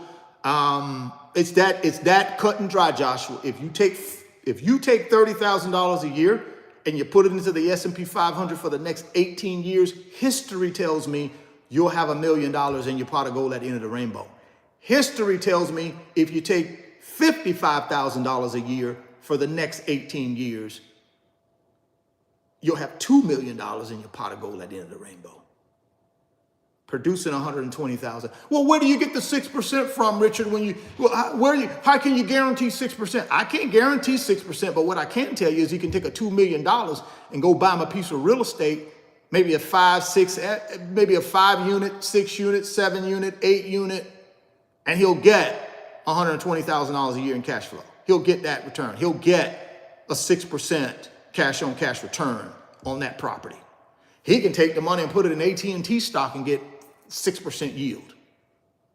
He can go to any of these utility stocks. Go to some of these utility stocks. You can get a 6% yield in those utility stocks. Hell, you can get almost a 5% yield in a U.S. Treasury bond, depending upon how long you want to go. You can get almost a 5-year yield in a U.S. Treasury bond right now. Now, I'm not saying it'll be that way in 18 years. My point is there's always income out there for your wealth. There's always income for wealth, to generate income for wealth. Don't worry about that. Right now, worry about generating the wealth. The income piece comes later. Worry about the growth now, not the income. Build the wealth first. And I guarantee you, when it's time for you to take income from that wealth, you will be able to find an investment to put it in that'll give you a 6% yield. That's my opinion. Let's move on to the next super chat. Thank you, Joshua. Hopefully that answered your question. Let's move on to Eduardo. Now I got them two mixed up. Eduardo, can you get into real estate with no good credit? You can get into real estate, but it has to be, it won't be conventional. It won't be the conventional way. See, the conventional way to get into real estate is I got decent credit, I got verifiable income, and I got down payment money. That's what most conventional banks want to see. You're not going to walk into JP Morgan Chase and say, hey, I got bad credit, I got no down payment money. Matter of fact, I ain't even got no job. They're not going to lend you no money to buy real estate. I don't care what little story you spin, they're just not going to do it. You're not a good risk. You're a bad investment risk. You're a bad loan candidate. Now, can you go to some secondary lending source, some hard money lender, and convince them to give you some money? Maybe, depending upon who you are, but that's not conventional, right? So in my opinion, the easiest way to buy real estate and build a portfolio is to be bankable. In order to be bankable, you got to have decent credit. You got to have verifiable income for 2 years. And you got to have down payment money. That's the way you buy real estate, guys. Now, are there other ways, AKA what these guys are telling you on YouTube? You don't need no money, you don't need nothing, and you can have a 100-unit apartment complex. Come on, guys. I was in the banking business for 25 years. I built real estate for 25 years. I financed real estate for my customers through the banks I worked for 25 years. No, you're not buying no 100-unit building with sloppy credit, no income, no down payment. You just show up one day and I'm gonna buy a 100-unit apartment building like these guys telling you can do on YouTube. Come on, man. It's ridiculous. No, you gotta be bankable. Now, that doesn't mean you can't get into real estate business, get your real estate license, learn about real estate, maybe even do some real estate from a wholesale standpoint where you work for a wholesaler, you go out and bird dog the deal, you bring that deal back to investors and say, hey guys, I ain't got the money, but here's the deal. Hey, I brought this deal to you. Y'all cut me in at 10%, 15% for bringing you the deal. Y'all run with it, but give me my 15. And then you just build that money up and then you're able to go get your own property. You can do it that way. That's the harder route. It's the harder route. They call them bird dogs. You be a bird dog, you go out there and find the deal. But in order to find the deal, you got to learn about the real estate industry. You just don't wake up one day and say, I'm gonna go find a deal. No, you got to get in there and get your real estate license, get under somebody that knows real estate in your local area, that are willing to teach you, let you learn from them for free, Be the bird dog, go out, find deals, put deals together, and you get a little piece of that deal until you build up your little war chest, get your credit right, boom, you go out there and do your own thing from here on out. That's the way it goes. If you want to feel like you can go buy some course, give some guy $1,000, $1,500, $2,000, $2,500 for some make-believe course, go ahead. But I've been in this business for a long time, man. None of that crap works. That's just courses they selling you because that's how they take care of themselves. Right? Just telling you, man. That's the way you got to do it. Verifiable income, decent credit, down payment money. You get those three things together, you can go buy real estate anywhere in the country at reasonable rates, reasonable terms, and just duplicate that process. That's my answer to you, Eduardo. Appreciate the super chat. We got another one here from PABWS. You are correct. Whole life insurance is a scam. My aunt paid over $150K on a whole life policy over 20 years, and they dropped her at age 70, taking the $150 and giving her nothing. I tried to tell you. Now, I know that's an extreme case, but guys, these insurance companies are not in business to take care of you. Why don't y'all gotta listen, man? These people are in business to get richer, to take care of their shareholders and their high-paid insurance executives. They care nothing about you. And they're not gonna outperform the S&P 500 on their little investment arm. It's ridiculous. Look at this example from this lady. PABWS's aunt paid $150K over 20 years. Now she put $150K into this whole life thing over 20 years. And then they drop her at age 70. Too bad, so sad. I don't know, man. I don't know all the particulars on it, but one thing I do know, most of these insurance companies are crooks, man. I'm telling you, you put your whole life, you put your money in there if you want to. Me, I'm putting mine in an S&P 500 ETF that tracks the S&P 500 index. I'm gonna put it in the Magnificent Seven, and I'm gonna put it in FTEX, which is a information technology ETF that tracks the information technology sector. That's where I roll. That's it. I don't have no whole life policies. All my life insurance policies are term policies to a certain age. I kick the bucket before that certain age, my kids are the beneficiary for the insurance policy. I don't kick the bucket, it expires. Guess what my kids get when I pass on? Whatever's in the pot of gold at the end of the rainbow. Whatever's left in the pot of gold at the end of the rainbow, that's what they get. I don't need no insurance policy until I'm 100 years old. What do I need that for? That's stupid, in my opinion. Now, you do your own financial planning, but for me, it don't make no sense. All I need insurance to do is to protect my income to a certain age for my loved ones. That's all I need. I can get that accomplished with term life insurance. I take the rest of that money and I put it in an S&P, I put it in a Roth, I put it in a traditional, I put it in a simple IRA and build wealth. I kick the bucket, they get what's left in the pot of gold at the end of the rainbow. I don't need no policy till I'm 100 years old. What do I need that for? Don't need it. It's a ripoff. It's a scam. It's a confidence game. It's a grift. Whatever you want to call it, right? Whatever you want to call it, that's what it is. That's my opinion. You guys can come up with your own conclusion. I'm not here to convince you of anything. I'm just here to share with you information from my perspective. From my perspective. And my perspective is this. If you're not building wealth, oh, I missed the super chat here. My bad. I'm right here running my mouth and I missed the super chat. Here we go. Lonzo Turner. Appreciate the super chat. Thank you. Are you aware of utility cryptos designed to tokenize and move the world's values? Nope. I don't know nothing about that. I'm sorry, Lonzo. I don't know nothing about no utility cryptos. I told y'all know how I feel about crypto. There's no way I put my money in that crap. I just rather go get me a regular utility company that's been around for 100 years, that's paying a strong, big old gigantic dividend that's gonna be here tomorrow. I don't need nothing in no tokenized. I don't need no crypto utilities. I don't need none of that. I'm gonna go get me a regular utility company that's been around for 100 years, that's gonna be around for another 100 years, that pay a huge dividend. Boop, that's where I stick my money. I don't want nothing that's been around for 2 years, 3 years, and it's tied to ripping millions and millions of people off.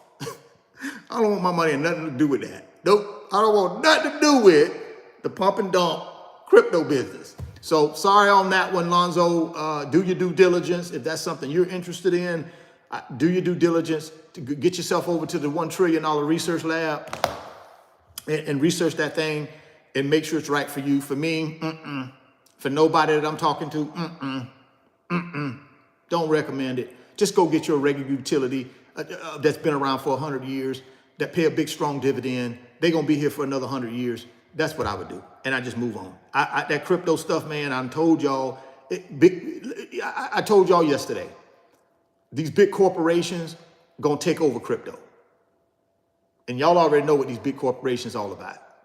No different than the insurance companies. They taking over crypto. The old crypto y'all know, that's going to be gone.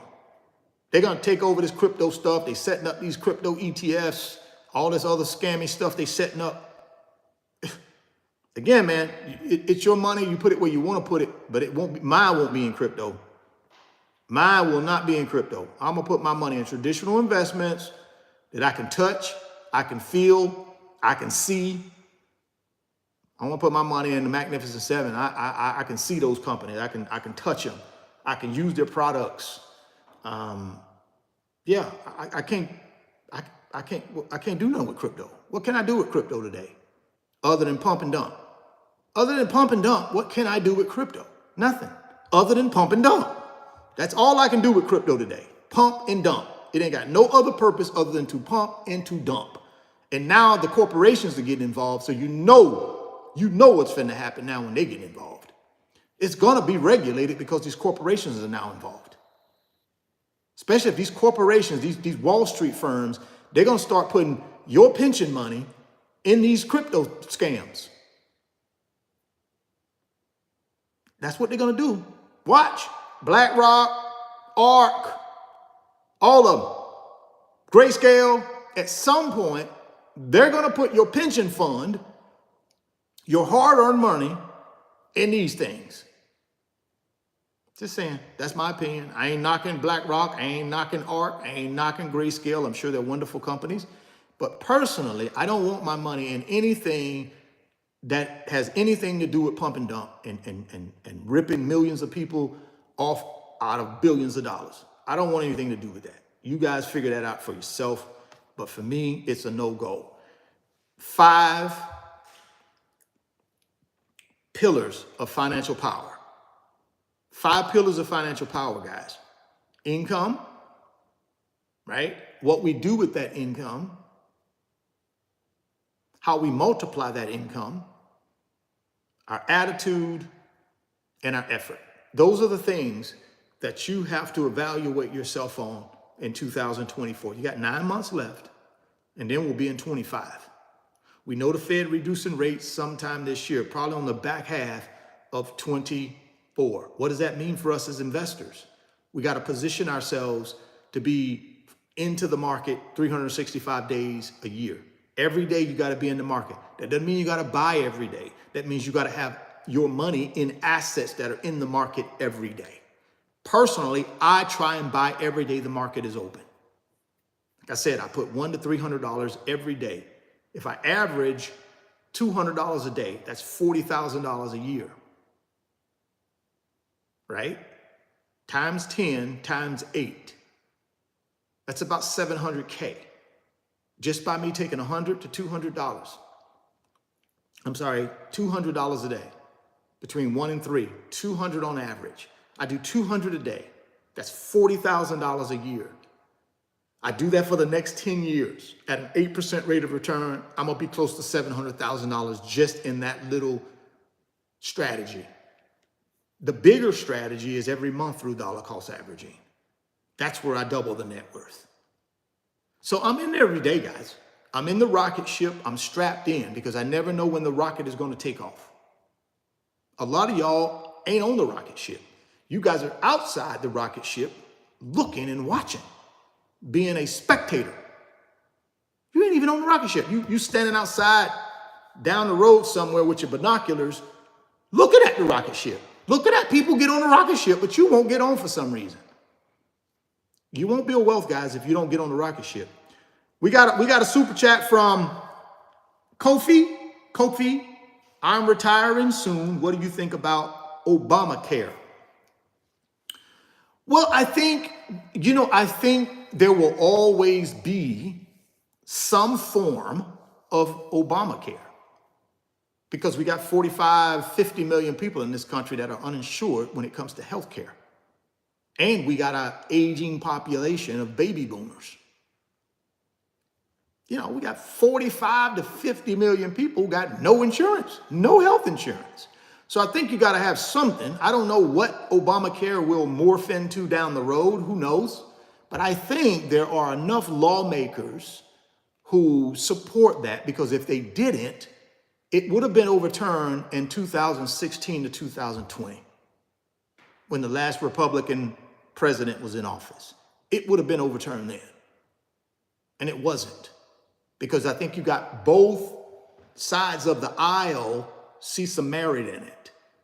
If they didn't, between 2016 and 2020, the last Republican president, they would have overturned this thing.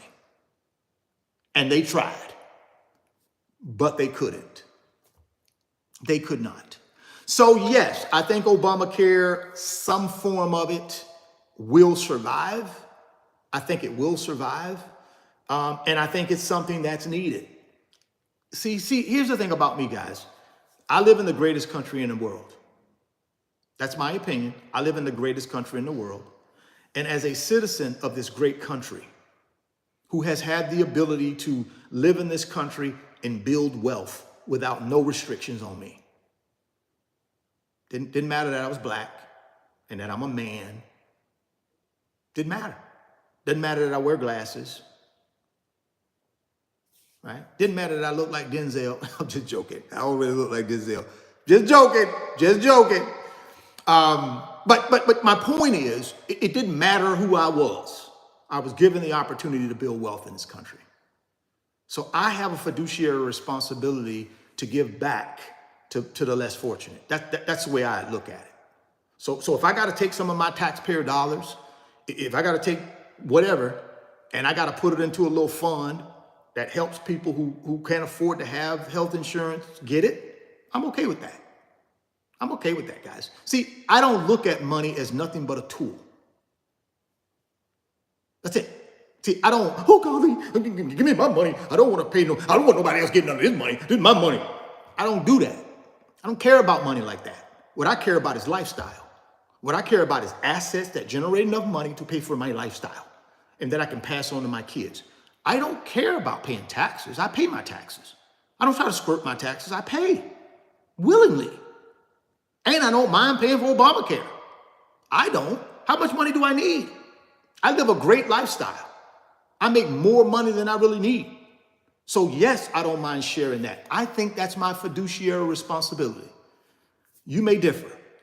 I hope it stays around in some shape, form, or fashion, because we need that for people in our country who cannot afford the basic medical insurance that they need to just live. Sometimes people need a leg up, and that's all races of people need that leg up. All races of people use Obamacare, guys. All of them. There ain't no one race. All groups of people use Obamacare that live in this country. So yes, I think we need that. I think we need that. And I hope we keep it. Let's see here. Anything else on the super chat front, guys? How long have we been in this thing? About 104 minutes. What's that? So I think we're going to have about 20 minutes left, and then we're going to button it up. So anybody out there that got any questions, again, super chat is the way to get your questions answered. Bubble up. And we got about 20 more minutes in this thing. I think I'm going to shut it down at, matter of fact, I think I'm going to shut it down at like 12:30. because I think that'll give me 2 hours in the chat, and I think that'll be good enough for today. And every Sunday, I'm going to do these Q&As. Every Sunday, we're going to do a Q&A just like this. Monday through Saturdays, we'll do the normal live streams and the normal videos where it's just me giving y'all my opinion on certain financial topics. But on Sundays is the day that I want to slate for some Q&As for you guys. But again, I get a lot of questions in these chats. So the super chat is probably the best way to get your question answered. It's an investment in you, not an investment in me. So please understand that. And I know I saw one question about the 5 pillars, the 5 pillars of financial power. And again, that's income for people that are just popping in this thing. That's income. That's what you do with that income. That's how you multiply the income. And it's your attitude and your effort. Those are the 5 pillars of financial power that you need to do what? Build wealth. Those are the 5 pillars of financial power you need to build wealth. So, according to me, Richard Fain, we got a super chat here, so let's go ahead and get to this one. We'll be ending the live at 12:30. And again, I appreciate you guys for rocking with me. I love doing this. It doesn't even feel like 2 hours to me. It just feels like me sitting here talking with friends and answering some questions, giving y'all my opinion. And I appreciate y'all being patient and hanging in there with me and watching and supporting me in this effort of trying to educate whoever wants education from a financial standpoint. So thank you. But here's a super chat from Little Marcus. What do you think about investing in foreclosures? Oh, let me read that again. What do you think about investing in foreclosure homes for rentals and investing in BlackRock stock? I think investing in foreclosures for rental properties is a great idea if you can find them. You got to understand right now in America, you don't have a lot of foreclosures. Why? Because a lot of people who are buying real estate have experienced a real estate boom. So if I bought my property, pre-pandemic, right? I paid a much lower price for that property pre-pandemic. Prior to 2020, I paid a cheaper price. Home prices were cheaper back then. If I bought my home post-pandemic, right? Let's say I bought my home 2021, early 22, I got a super low interest rate. And I probably got a decent deal on the house, and it's probably still appreciated a little bit. So most people, plus we have a jobs market or a labor market that's booming still. Not necessarily booming like it was in 22 or 23, but it's still a good market to be able to get a job and get income. So people are not in a position right now where they can't work and make money to pay the mortgage in most cases. So you don't see a lot of foreclosures out there like you saw back in 2008, like 2008, when the last great financial crisis, you saw a lot of foreclosures. Why? Because people were upside down in those properties. They owed more than they were worth. You don't have that scenario in today's environment. Most people's houses are worth more than what they owe. So if before I get foreclosed on, I just sell the house. That's what people can do now because they got equity. So I don't know how many foreclosures are out there to pick from, but hey, there are a lot of online resources. Go to the $1 Trillion Research Lab and type in foreclosure properties in your area. There are a lot of online resources to kind of find some of these properties. And then all you got to do, in my opinion, I would go get me a professional real estate agent who knows my market to help me source these properties, to make sure I don't buy something and then get ripped off, right? That's what I would do. I would hire me a professional real estate agent to help me sift through the weeds to find the right property for myself. But I think that's a great opportunity if you can find them. It's a good opportunity if you can find them. And then investing in BlackRock stock. That's a personal thing, guys. I'm not going to invest in BlackRock stock. That's not my thing. BlackRock is just an investment company. That's all they are, right? They take other people's money and they invest it in stuff for people. That's all they are. They ain't no real, I'd rather put my money in S&P 500. Forget BlackRock. I put my money in S&P 500. I guarantee you S&P 500 over the 10-year period, in my opinion, will outperform BlackRock. That's what I think.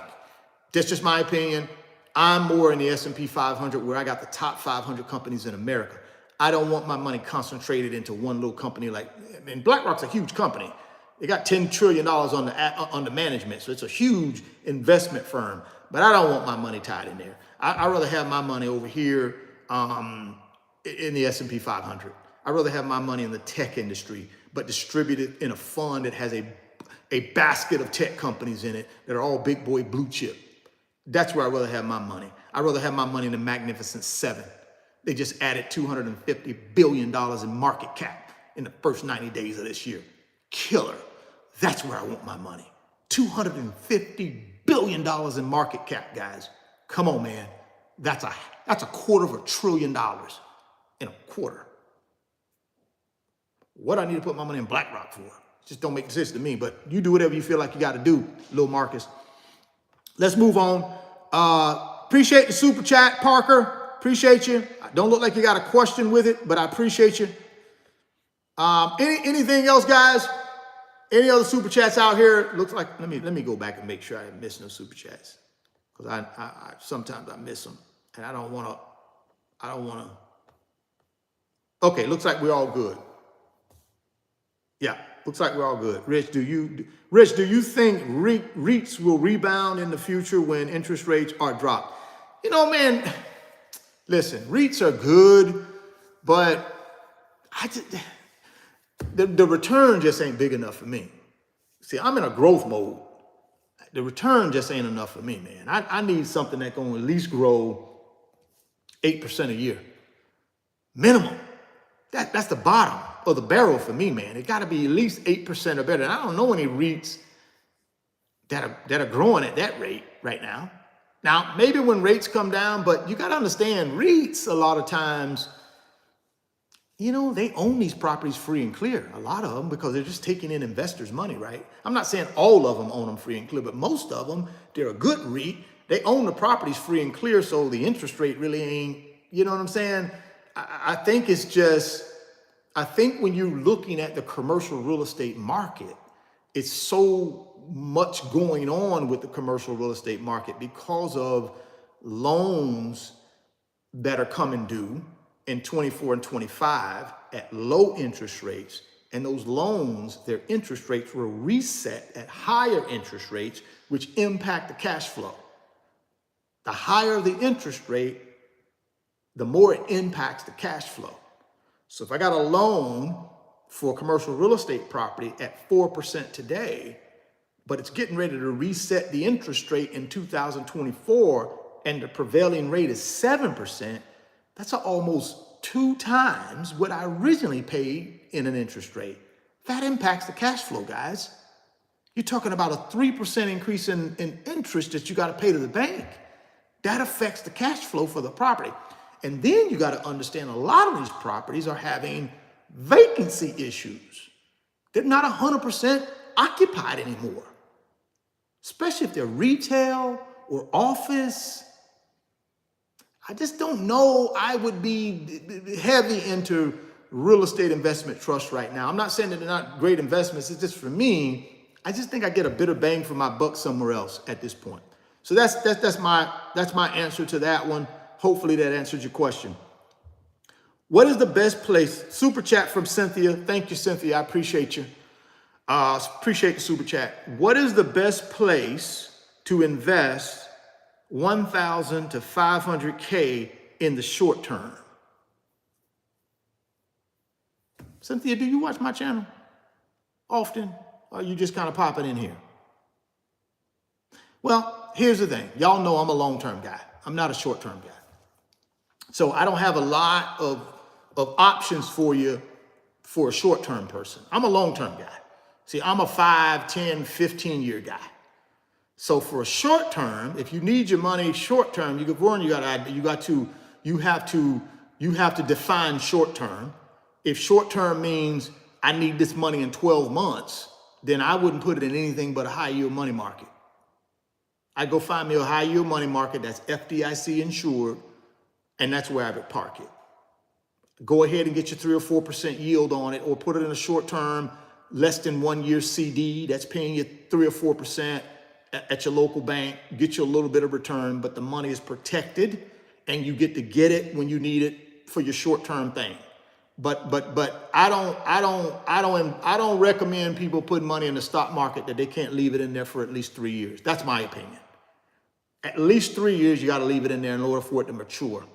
Now, if you're a person that's savvy, you understand the market, you've been investing for a long time, you know how to play the market, you do options, you do this, you know how to go in and look for distressed companies that are stock prices down, you invest in them quick, you take your money back out, you've been doing that for years and you're comfortable with that. I'm not talking about that person, but the average person over here that don't know exactly what they're doing, I wouldn't recommend you putting your money in the stock market if you need that money for something within the next 24 to 36 months. You need it for a down payment on a house, or you need it for your child, or you need it to buy a new car, or if you need it to, whatever you need it for, if it's short term and you're counting on that money being there for you when you need it, don't put it in the stock market. Put it in your money market account. Get you a little 3 to 4% return. They're gonna pay you. Be happy with that. Protect your principal. If you put it in the stock market, 3 years, let's say you need it in 12 months. The investment it may be down 30%. And if you got to take it out, you just lost 30% of your money. You got to be long-term in the stock market, guys, for this thing to work. For 99% of us, we got to be long-term. If it's short-term, under 24 months, under 36 months, personally, I put it in a high yield money market and go about my business. Hopefully that answers your question, Cynthia. I would just put it in that high yield money market and go about my business and not worry about it, because when you need that money with the stock market, it may be up, it may be down. We don't know. We can't, what I do know is if I'm willing to leave it in there for 10 years, history tells me I should be better off in 10 years than I am today. But I don't know about 12 months, 24 months, you may not be better off. So, and if you need that money, put it somewhere where it's not going to be volatile. It's not going to pay you 8%, but that's okay. You're protecting the principal, get your 3 or 4%, be happy with that. And then you can go reach and pull that money out whenever you need it for whatever intended purpose you have for it. Guys, just coming in the chat, lock it in with a thumbs up for me. Lock it in with a thumbs up if you're just coming into the chat. I think I'm going to stay in a little bit longer because we got some people in here. So I think I'm going to stay in a little bit longer. So if you guys got some super chats, some questions, go ahead and super chat me and we'll go from there. Looks like we're almost 2 hours in, but I think I'm going to stay in a little bit longer. I'm enjoying this. I'm having a good time. So I think I'll answer some more questions and talk with you guys a little bit more about these 5 financial power principles that I've been talking about over the last couple of hours. And I've been taking some super chats, so that's good. Also, if you're just popping in, guys, just a quick FYI, go down and click on that Moomoo link, open up your new Moomoo account. They're going to give you 5 free stocks when you put $100 in. They're going to give you 15 free stocks when you put $1,000 in your new brokerage account. It's a limited time offer. It won't last forever. Don't delay. Act today. Of course, Moomoo is the brokerage app for me as my primary brokerage account, and they do have an offer down in the description box. So go check it out. Sign up today. Get yourself ready to go. Get yourself up to 15 free stocks, and then you're ready to start buying paper assets to build wealth. So keep that in mind. Well, guys, let's keep moving on and see what else we got here from a standpoint for questions. And let's take a look at what would you do if the 29 crash repeats itself tomorrow morning, first thing, and the S&P goes to zero and you lose all your assets and investments? Well, the first thing I would do is say, thank goodness 25% of my net worth is in cash. So I'm Gucci. I'm Gucci. I guess I still got 25% of my net worth in cash at all times. So I wouldn't let that bother me. And then what I would do is say, okay, how much of my reserves can I double down and buy everything I can buy? Why it's zero? Because I know Warren Buffett, Jeff Bezos, Robert Smith, the Walton family, Zuckerberg, all them in the same boat as me because they money in the stock market. So if I go to zero, them billionaires going to zero too. And I know they're not going to let that happen. So eventually, guess what's going to happen? Just like it did in the 1929 crash. Guess what happens? Over time, it starts coming back. Yep, it's coming back. And guess what I'm going to be doing? Through that whole time it's coming back, I'm going to be earning, I'm going to be keeping what I earn, and I'm going to be investing what I keep. Yeah, I'm going to have a good attitude, and I'm going to have a lot of effort. Those 5 financial powers. And as that thing starts working itself back, just like it did in 1929, the people who were in the market 365 days a year became billionaires. That's what made billionaires, guys, was that zero crash. Where do you think all these billionaires come from? I don't know. That's my strategy. What's your strategy? What is your strategy? My strategy is double down. See, I keep 25% of my net worth on the sideline just for that very reason. Plus, I got a high income skill set. So I'm going to continue making money. They're going to hurt me. I'm just going to buy more. And then when it comes back, just like it did in the 1929, it came back and created a new level of billionaires. And guess what? Your boy might be one of them.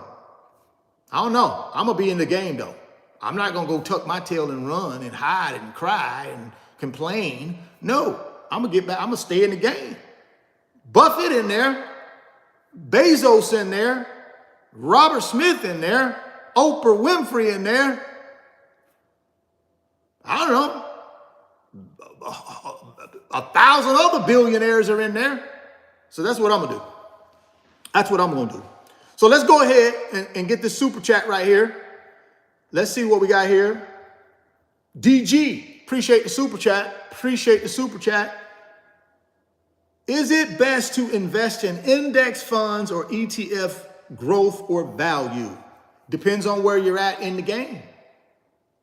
See, let me give you my scenario, but your scenario might be different. So you got growth, you got value. See, this is the way I like to look at it though. You got growth, you got income. Because see, value, in my opinion, is income. So what is a growth company? What is a value company? A growth company is a fast growing company, and they're growing faster than the market average. Companies like Tesla, right? Companies like NVIDIA, right? Most of your tech companies are considered fast growing companies because they're growing faster than the average company in America. They're growing faster. They're growing faster than other industries. So that's a growth company, a fast growing company that grows faster than normal companies, right? What is a value company? A value company is a company that doesn't grow as fast, but they've been around for a long time and they're a behemoth. Somebody like a Walmart, somebody like an Exxon, somebody like an AT&T. These are behemoths. They don't grow as fast as Tesla, but their income, their profit is where the income comes from. So a guy like me who's in the building stage of wealth, I want to double my net worth over the next 10 years. Who do I want to hitch my wagon to? Which one of these horses do I want to hitch my wagon to if I'm trying to double my net worth over the next 10 years? I'm going to hitch my wagon to this horse called growth because I'm trying to double my net worth. Now, when I double my net worth and I've reached my net worth target and I'm ready to take income, then I unhitch my wagon from the growth horse and I hitch my wagon to the income horse, which is the value stocks. They pay dividends. Some of them pay very, very good dividends, like the utility companies, like the gas companies, or the oil and gas companies, like AT&T. Why do I do that? Because now I'm not in a growth phase anymore. I've already grown my wealth. I'm in a protection. I'm in a preservation of wealth stage. I don't want the volatility of the growth stocks anymore. I want the certainty of the value stocks that have been around for 1,000 years. And I know I'm exaggerating that, but they've been around forever. They're behemoths. And the only way they really attract investors is they gotta pay good income. Now, since I've built my wealth and I need income now, I just hitch my wagon to the value or the income stock to get income, because I get to protect my wealth. So for me, it depends on what stage of wealth you're in. I'm in the growth stage of wealth. I'm in the building stage of wealth, so I take the growth stocks because I need to double my net worth. I need at least an 8% return. I don't know value companies over here that you're going to get an 8% return in a value company right now. Maybe you can, maybe you can't. I don't know any. I prefer to stick with the fast growing companies who are moving, because I know my money moves when they move. AKA Mag 7, AKA S&P 500 SPLG, AKA information technology ETF like FTEC. S&P 500 did what in the first 90 days, guys? 10% rate of return. See, that's where I need to hitch my horse to that growth. See, 10% rate of return, first 90 days of 2024. So it depends on where you're at, man. For me, I'm going to stick my money in ETFs and index funds that do what? All growth. When it's time for me to enjoy, when I'm in the enjoyment stage of wealth, I've already built my wealth. I'm no longer actively earning income and I need that wealth to take care of me. Then I will hitch my wagon to value and income producing ETFs, index funds, individual stocks, bonds, that kind of stuff, right? So hopefully that answers your question. Let's move on. We got another super chat here by Chad for real. Thank you, Chad. I appreciate the super chat.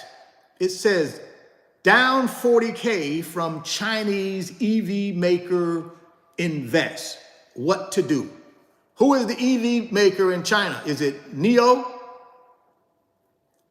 Chad, is that NIO? Hit me up and let me know which one you're talking about. Well, here's the deal, guys. Here's the deal. I had this little conversation with somebody a few weeks back, and they were telling me, well, NIO is bigger than Tesla. They sell more vehicles than Tesla. Oh, BYD. Okay, so it's BYD. Either way, right? Either way, if I'm going to invest in an EV company, I'm probably going to invest in the most valuable EV company in the world. I'm probably going to invest in the EV company who has the largest charging network in the world. And that would be Tesla. So if I'm going EV, I got to go with Tesla. Tesla makes the most money per sold EV in the world. Now, NIO might have more sales or more vehicles sold, but when you look at the profit from each one of those vehicles, it's less than Tesla. Tesla makes the most profit per vehicle sold, EV vehicle, right? So I'm still hanging my hat on Tesla no matter what, because they're number one. See, one thing about me, if I'm going to invest in an industry, I want to invest in the very best companies in that industry. I don't want some mediocre companies no. I'm going to invest in the companies that are the big boy blue chip. So I'm in the EV space. I go Tesla. I don't need NIO. I don't need BYD. I don't need any of these other little companies. I don't need them. I don't need them. I need somebody that's growing faster than the market. Tesla grows faster than the market, in my opinion. Now, there have been some setbacks where they didn't do as well as they wanted to do in their fourth quarter earnings in 23. Let's see what they do when their earnings come out. We'll see, right? But I'm still Tesla. See, I'm Tesla 10 years from now. I'm Tesla 15 years from now. That's why I invest in Tesla today, for that growth that's coming. I don't invest in Tesla today long term because I invest because I can buy them cheap today, right? Under $200 a share, I can buy them. And I believe 10, 15 years from now, when Tesla matures, I'll 3X that. That's what I believe. So I invest in the best in the industry. When I'm talking about iPhones, not iPhones, but smartphones, I invest in Apple. They're the best in the industry, in my opinion. When I talk about tech, I invest in the Magnificent Seven. I think they're the best in the industry. That's just my opinion. So hopefully that answers your question. Down 40, Chinese EV market, Chinese EV maker. What should you do? Depends on if you believe in them or not. What do you think they're going to do over the next 10 years? I don't know. What do you think? What do you think this Chinese EV maker is going to look like in 10 years? Is there a path to getting that money to recovering?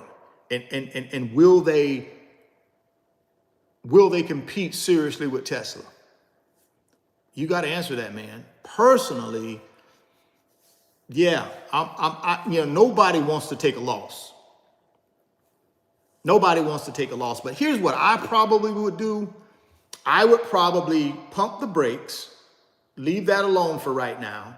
And in any more money that I invest, I would move away from that company. See, that's why I kind of try to get you guys to understand this being isolated in one company. This is what happens. If that company doesn't perform well, now you're concentrated in one company. I probably would have taken that money and just split it up amongst 4 or 5 EV companies. Maybe NIO, maybe BYD, maybe Tesla, maybe a couple more of them, just to kind of diversify it out. But that's a hard one, man. You got to make that decision. And I think it boils down to, what do you think is going to happen with BYD in the next 2 years? Can they rebound? Do they have enough momentum to rebound and get themselves to a point where they can right size you? You got to figure that one out. I'm not sure. But for me, when I'm investing in individual stocks, it got to be all big boy blue chip. I can't invest in nothing that ain't number one in the industry. When I invest in financial services companies, I got to invest in the top 4 in the United States. I don't invest. Bank of America, Wells Fargo, JP Morgan, Chase, Citi. Those are the only 4 I'm going to invest in. Financial services company. I ain't investing nothing any lower than that. I'm just not. Right? I'm not. I can't do it. If I'm investing in tech, it's Mag 7, period. If I'm investing in ETFs and index funds, it's S&P 500 or it's information technology. That's it. All this other stuff, I don't want nothing to do with it because it's just undependable. I don't know enough about it. I ain't savvy enough. It's okay. So it's not BYD. It's NIO. Okay, Chad, it's NIO. My bad. Somebody popped in here and said BYD and I thought it was you, but my apologies. So it's NIO. Again, Chinese automaker. And the problem with NIO is this, in my opinion, you guys may disagree. The problem with NIO is it's based in China. And that's really who they service. That's really the only place they sell cars, really. So the Chinese government has a lot to do with regulations and things that NIO can do. I don't know. I don't know if I like that. I don't know. So Just got to figure out what Neo's game plan is. What have they said that shows you a clear path to profitability? What has the executives or the company Neo demonstrated or shown a clear path to profitability, a clear path to being the #1 EV company in the world at some point? What evidence have they shown you they can do that? That's what you got to think about, man. I don't know. That's what you got to think about, in my opinion. I think you got to think about that and figure out if you believe that. If you believe that path, right? You got to figure out if you believe that path. If not, you make the hard decision. Can you cut your losses, roll it somewhere else, make up those losses down the road, and be okay? I don't know. I've had to do that before. I've had to take a little bit of a loss on the front end, roll the money into something else, and recover that loss through growth on the new investment. I've had to do that a few times, and I'm okay with that. But that's different for everybody. You got to figure out what's right for you on that one, Chad. We got a super chat from Maria. Maria, thank you for the super chat. Have you heard of the company Energy X and what they're doing? I'm really interested in hearing your thoughts. I've never heard of Energy X, unfortunately. Unfortunate, Maria. I've never heard of them. But I mean, I've never heard of them. But that's not surprising, because y'all know what I invest in. I don't be out here researching companies like that, because I don't invest in no unless they #1 in their industry, big boy blue chip. I wouldn't buy them anyway, so it wouldn't do no good for me to research them unless they big boy blue chip, #1 in the industry, and they in the Fortune 500. I mean, they in the S&P 500. They ain't in the S&P 500. I don't know. I don't think I can buy them. But let's take a look here. Let's see what they got here. Energy X. Here it is.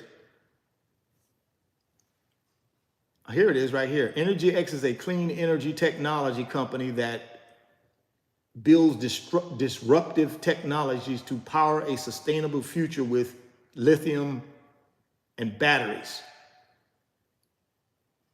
Is Energy X a legit company?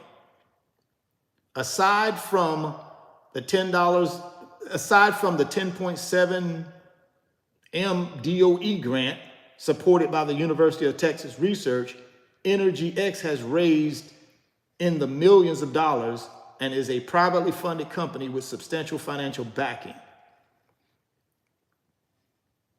Is Energy X on the stock market? Energy X is not a publicly traded on the New York Stock Exchange or NASDAQ in the United States. To buy Energy X stock, you need to be an accredited investor. No, absolutely not for me. I don't want nothing about no private nothing, and you got to be an accredited investor. And let me see if they're even profitable yet. Let me see if they're even profitable yet. Is Energy X profitable yet? $1 trillion research lab.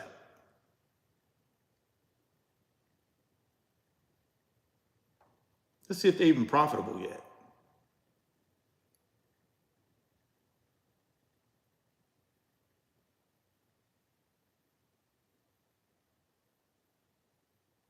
Let's see if they're even profitable yet. Is Energy X profitable yet? Let's see.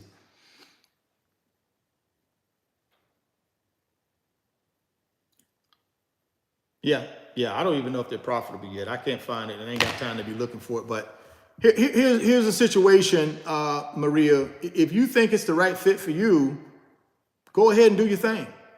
If you think it's right for you, I don't know enough about it.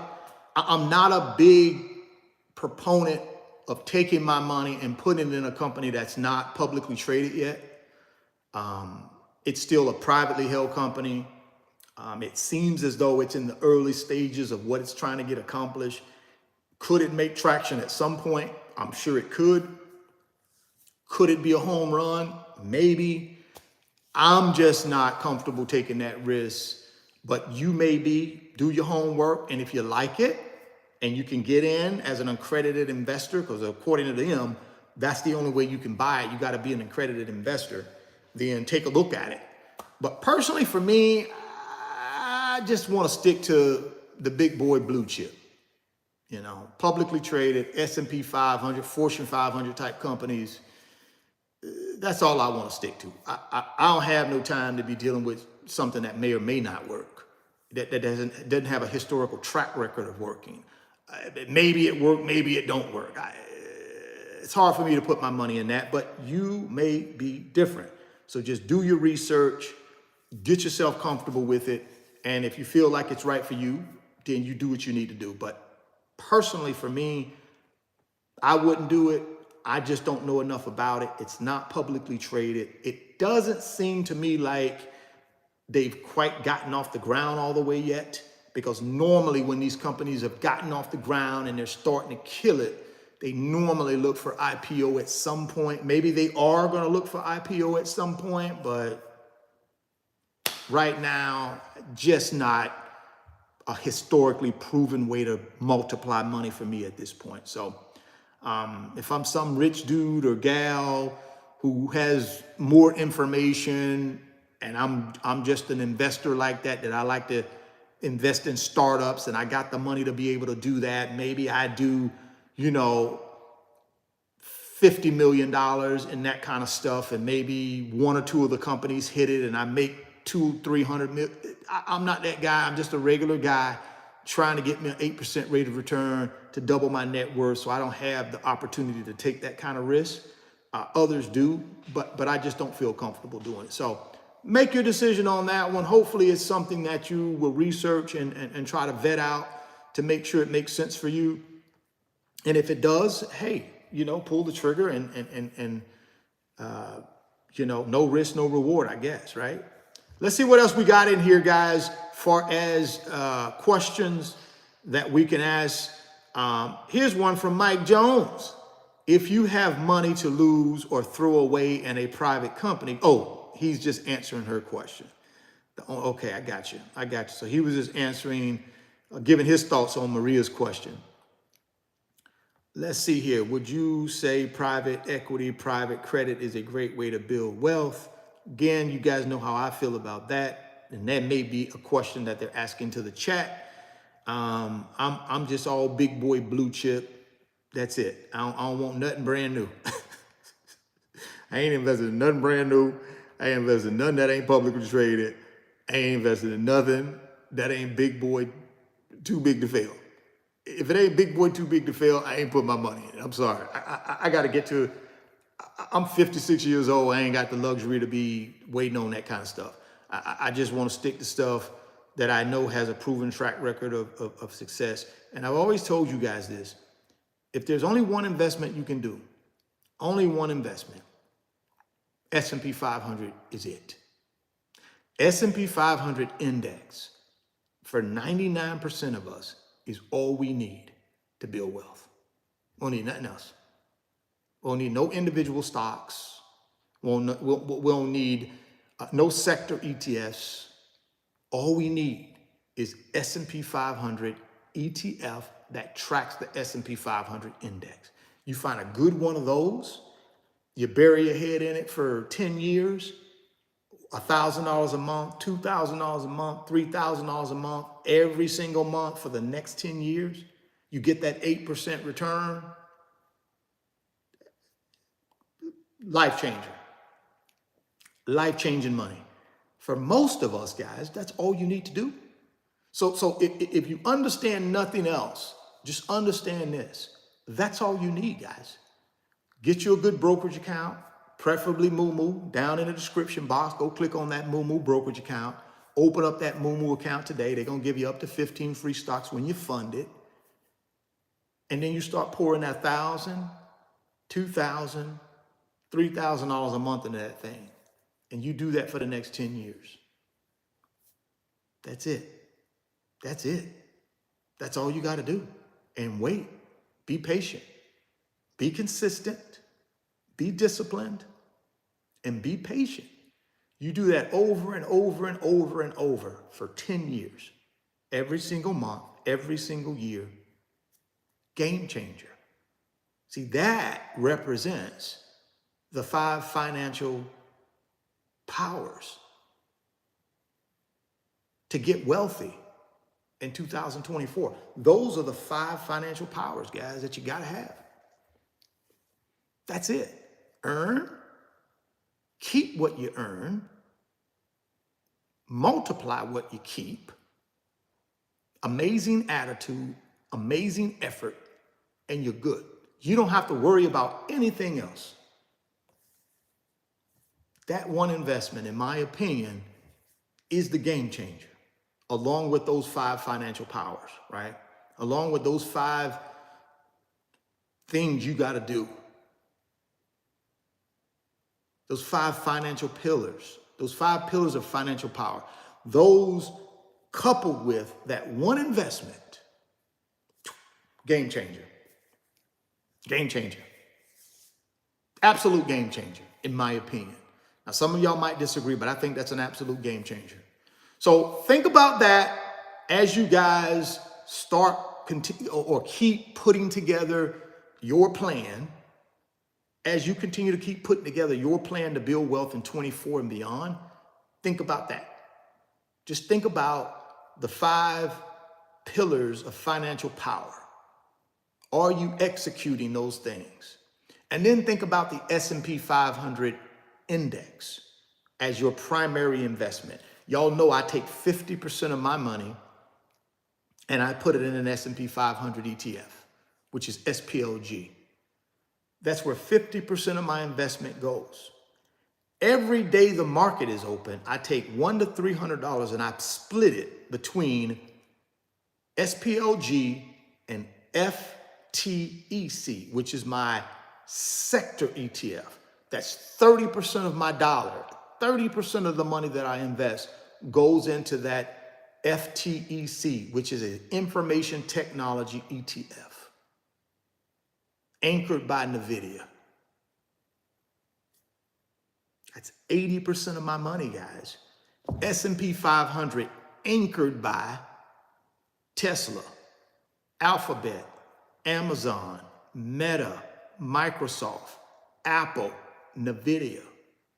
So the S&P 500 is anchored by those 7 big boy blue chip stocks.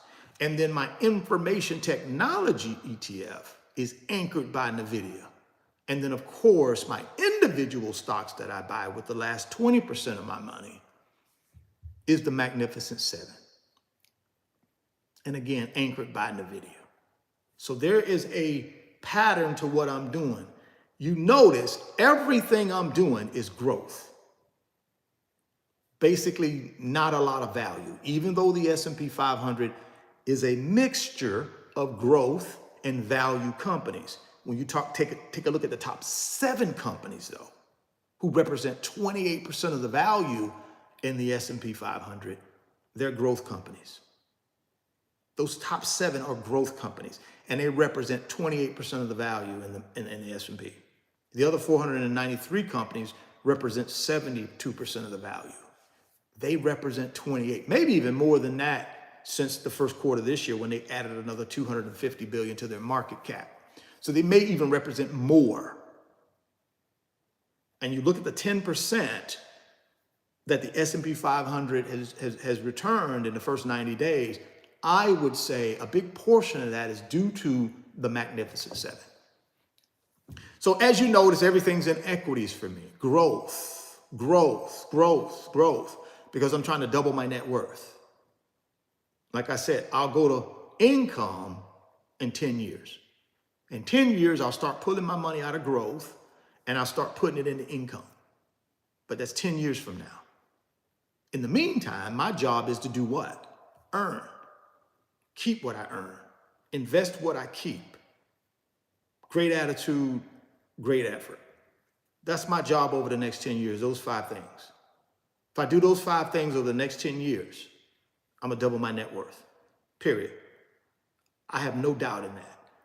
You got to figure out what your plan is. I just gave you my plan in a nutshell. Pretty simple plan. 3 investments. I told you exactly how I split those 3 investments up. 50% S&P, 30% information technology, 20% Magnificent 7. That's how I invest my money. And I told you how often I do it. Every day the market is open, every month. That's the intervals. Every day, every month. $100 to $300 a day, and then way more than that every month. And I just do that every month for the next 10 years. Do I add anything new to it? No. Unless the S&P 500 adds a new company, unless FTEC adds a new company, they add that automatically. I have nothing to do with that. But I don't add anything. The only thing I will do, I'll look at the Magnificent 7, and if the Magnificent 7 has companies in it that are trading below where they normally trade, then I will take some money out of cash reserves and stick it in to those companies for a short-term investment, like Tesla or Apple, right? If one of those two drop way below where they normally trade at, I'll take some money off the sideline and buy those for a short-term, real quick investment. But mostly, I'm only long-term. Mostly only long-term. Well, guys, I appreciate you. Looks like we're done with the questions. We're done with the super chat. Looks like I've hit everybody in the super chat. So I'm going to go ahead and wind this thing down and get on out of here. I appreciate y'all rocking with me today. Appreciate y'all hanging in there with me. If you don't mind, before you get out of here, hit that like button for me. I really would appreciate that. Also, do me a favor, go over to my Instagram page and give me a follow. I'm going to be doing a lot more content on Instagram. This is a brand new Instagram page. My old Instagram page, which was Richard Fain 28, was disabled. It no longer exists. I had to create a new one, and it's Richard Fain Millionaire Mentor. My recommendation, if you do want to follow me, go down to the description box and click on the Instagram link there. It'll take you directly to my page. If you go to Instagram and try to type in Richard Fain Millionaire Mentor, there's bound to be some fake ones out there already set up, ready to try to scam you. So don't do it that way. Go to the description box down in the link, click on it, and give me a follow, and understand something. You'll know I'll never ask you to send me money to invest for you. So if someone does slide into your DM pretending to be me, they are scammers. I don't ask you for money to invest for you because I don't invest money for anybody other than myself. So please be on the lookout for that. But if you don't mind, I'm trying to get this page built back up so that I can start sharing more content on it. So if you don't mind, go down to the description box, click on that Instagram link and give me a follow. I really would appreciate it. Also, if you want the 15 free stocks from Moomoo, there's a description box, down in the description box, click on that Moomoo link, open up the Moomoo account, go get that free stock, go get that free money, lock it in with a thumbs up before you get out of here. I appreciate y'all so much for rocking with me. I hope you guys have a really good Easter Sunday. If that's something you guys celebrate, have a good one. I plan on having a good Easter myself. And again, I appreciate y'all checking in, stopping in, supporting the live stream. And if you don't mind, when it turns to the video format, go ahead and share that with anybody you feel like might get some benefit out of it. I really would appreciate it. Thoughts become things. If you can see it in your mind, you can hold it in your hands. You guys keep chasing your greatness. Never stop believing in yourself. Stay healthy, get wealthy, and I'm going to catch you guys on the next one. Peace.